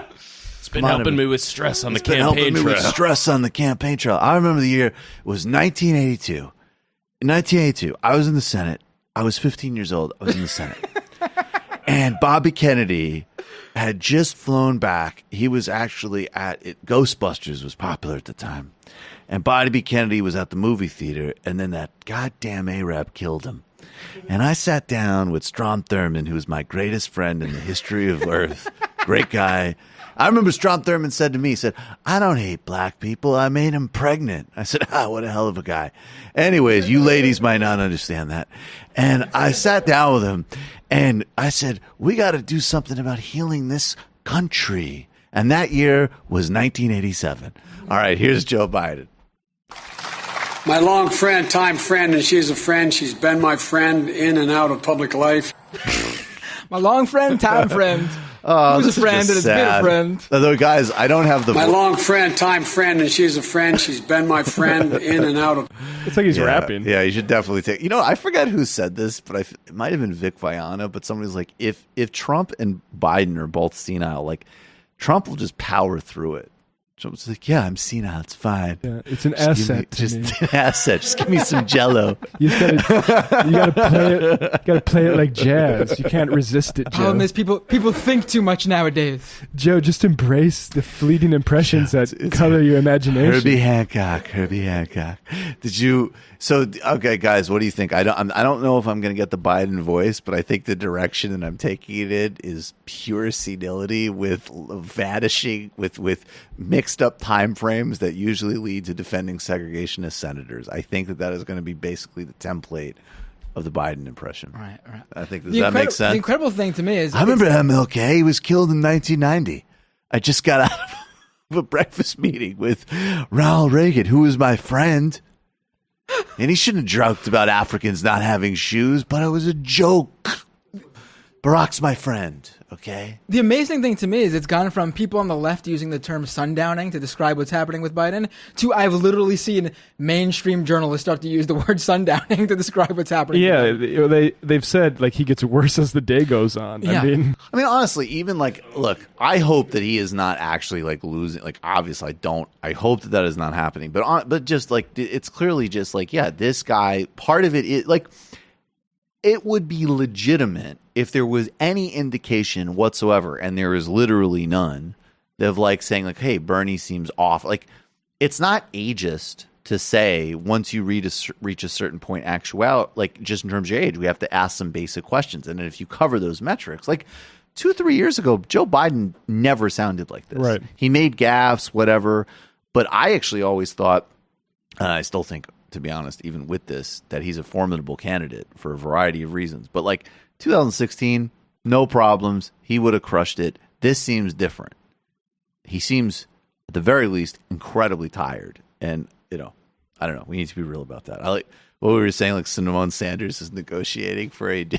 What would you say, Brent? Simone Sanders doing like Cirque du Soleil trying to cover for Joe. But the questions in the debate come at the bottom of a Jell-O cup. That was what Brendan said. Yeah. Simone Sanders is like, okay, so all of the candidates are going to have a question, and it's going to be at the bottom of a Jell-O cup. And he didn't want one Jell-O cup. Yeah.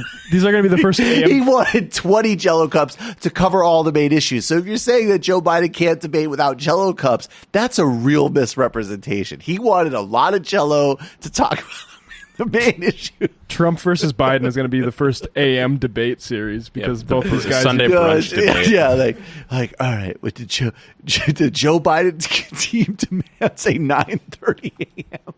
Sunday debate with a break for lunch in the middle of it? That sounds fine. Can I have a fish fillet? Maybe we could both sit on sofas while we do it to get more comfortable. In the sunroom. Just these two just old men threatening to slug each other. Well, it's already happened. What are you talking about? It's already imagine. We've already heard it. They've literally both already threatened each other with physical violence. Hillary Clinton and Donald Trump, I thought was the pinnacle election of the decaying like empire. And then if it's Biden and Trump, it's just like, Yeah, I'll say right now, I won't do the dumb, like, self-interested move of, like, telling people to vote Green Party or whatever. But I will tell people, I think we need to start doing a hell of a lot more content on, like, on permaculture, building resilient local communities. Because the mainstream avenues are pretty much done. Right. It's just like, I could see some senators like, there's this report that Joe Biden only wants to debate if he can have a Jell-O cup. Those Jell-O cups, first of all, they're multiple Jell-O cups. They cover climate change, criminal justice, all of the major issues. So it's a misrepresentation that Joe Biden just wants to eat Jell-O cups with Donald Trump in Sunday morning. You also got to throw in that this is just also my personal opinion. Joe Biden said he could do it without the Jell-O. Yeah. As far as I'm concerned, Joe Biden could debate standing vertically for an hour and a half without Jell-O cups. I mean, that's the kind of shape he's in.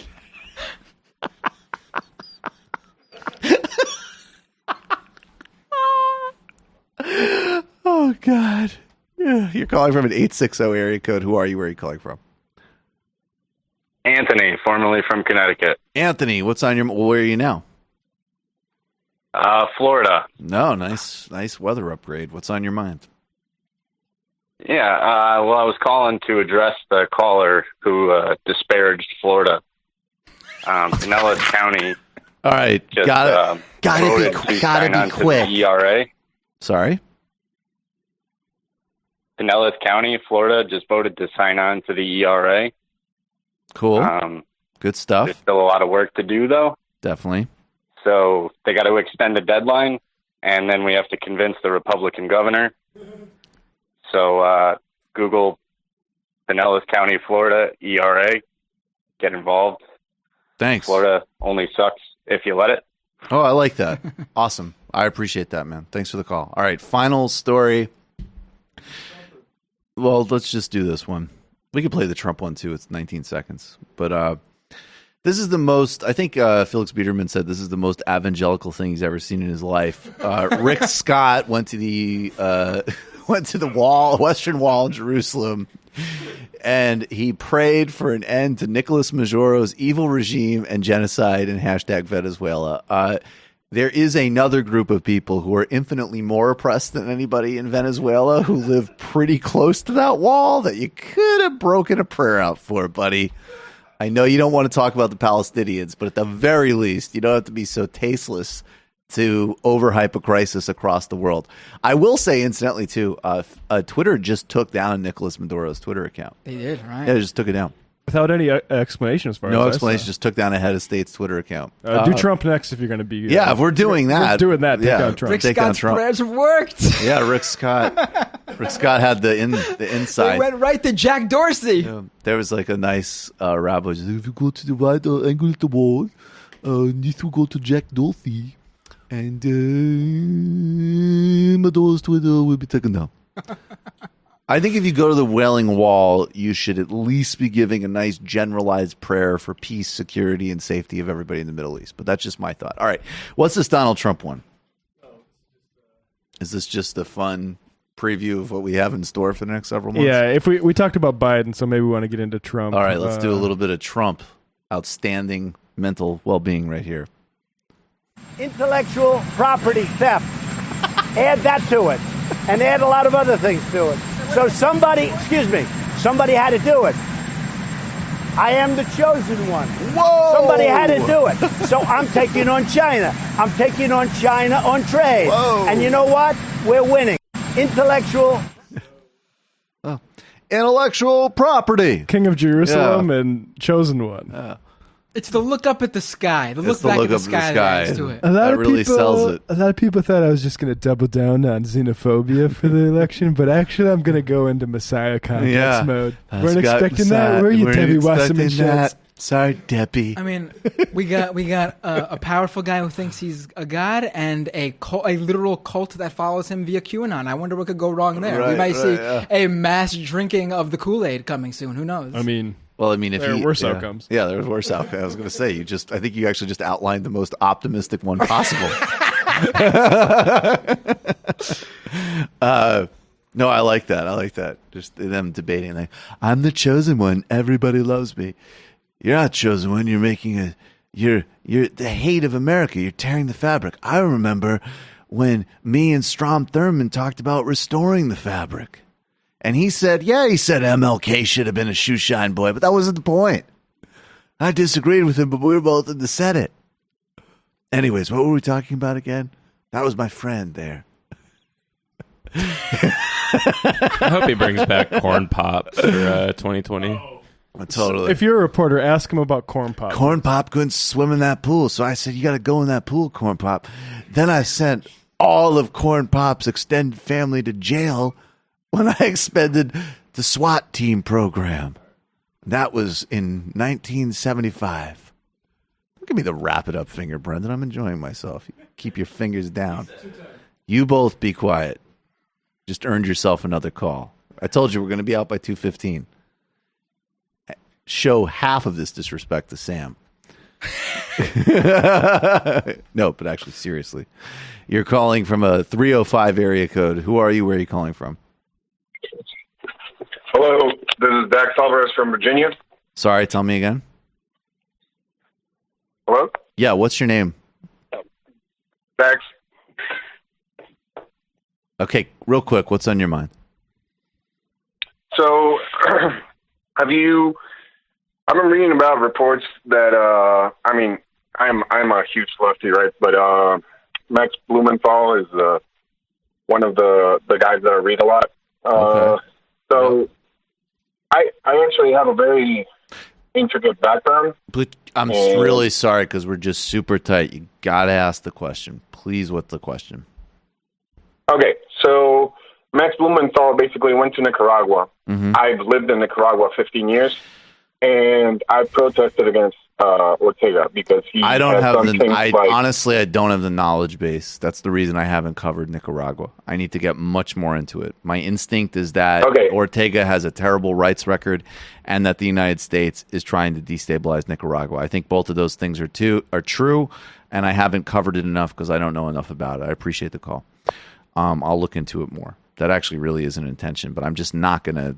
I actually try my best, even though it's the nature of our show, to not just sort of speak off the hilt about things I don't know like about. We've seen sort of sources in like Brazil, for instance, develop. Like it's hard to you have to find somebody you can trust, and then you have to exactly try to cultivate it. And yeah, exactly. All right, final call of the day is Michael Brooks from Florida.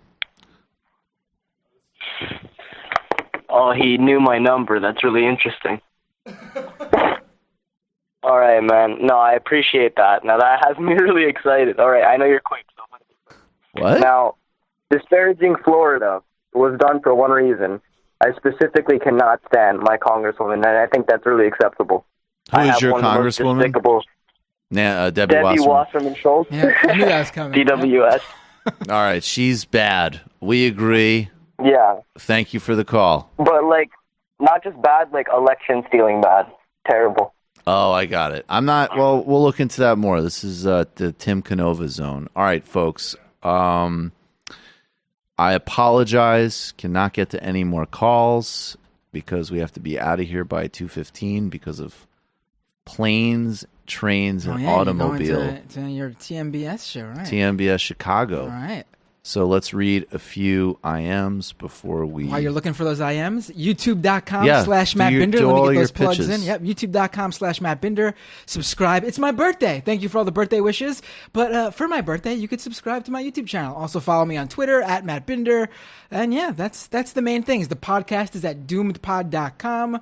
You could also listen to it and watch it at youtube.com/Matt Binder. As you can tell, I'm really pushing that YouTube channel. Teacher Lauren, happy birthday, Matt. Max in Oakland, sounds like there's about to be a crash in the marketplace of ideas. That's great. Okay. Let's see. These kind of jokes are good in case anyone's not on the same page. Oh, definitely. These are good jokes. Become a member of the Majority Report today, majority.fm/become a member. Of course, we did a freebie Friday, but how becoming a member is the way that this show happens. Become a patron of the Michael Brooks Show, patreon.com/TMBS, Michael Brooks Show on YouTube. Check out and join Literary Hangover with Matt.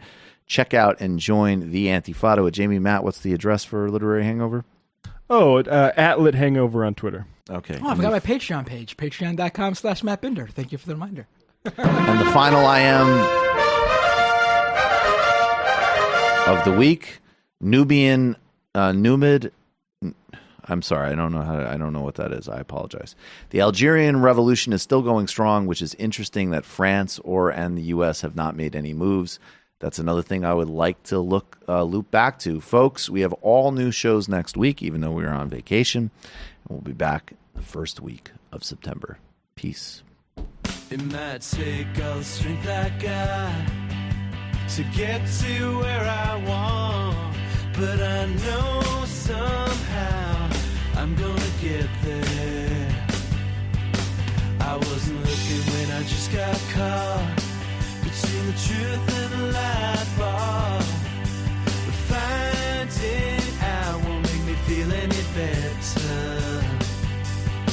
Yeah, I know the clock is ticking, but the meds are gonna kick in, and my pilot light shining bright. I guess somewhere the choice was made for the option where you don't get paid, for the road that bends before it finally breaks you. I guess somehow I lost my drive between the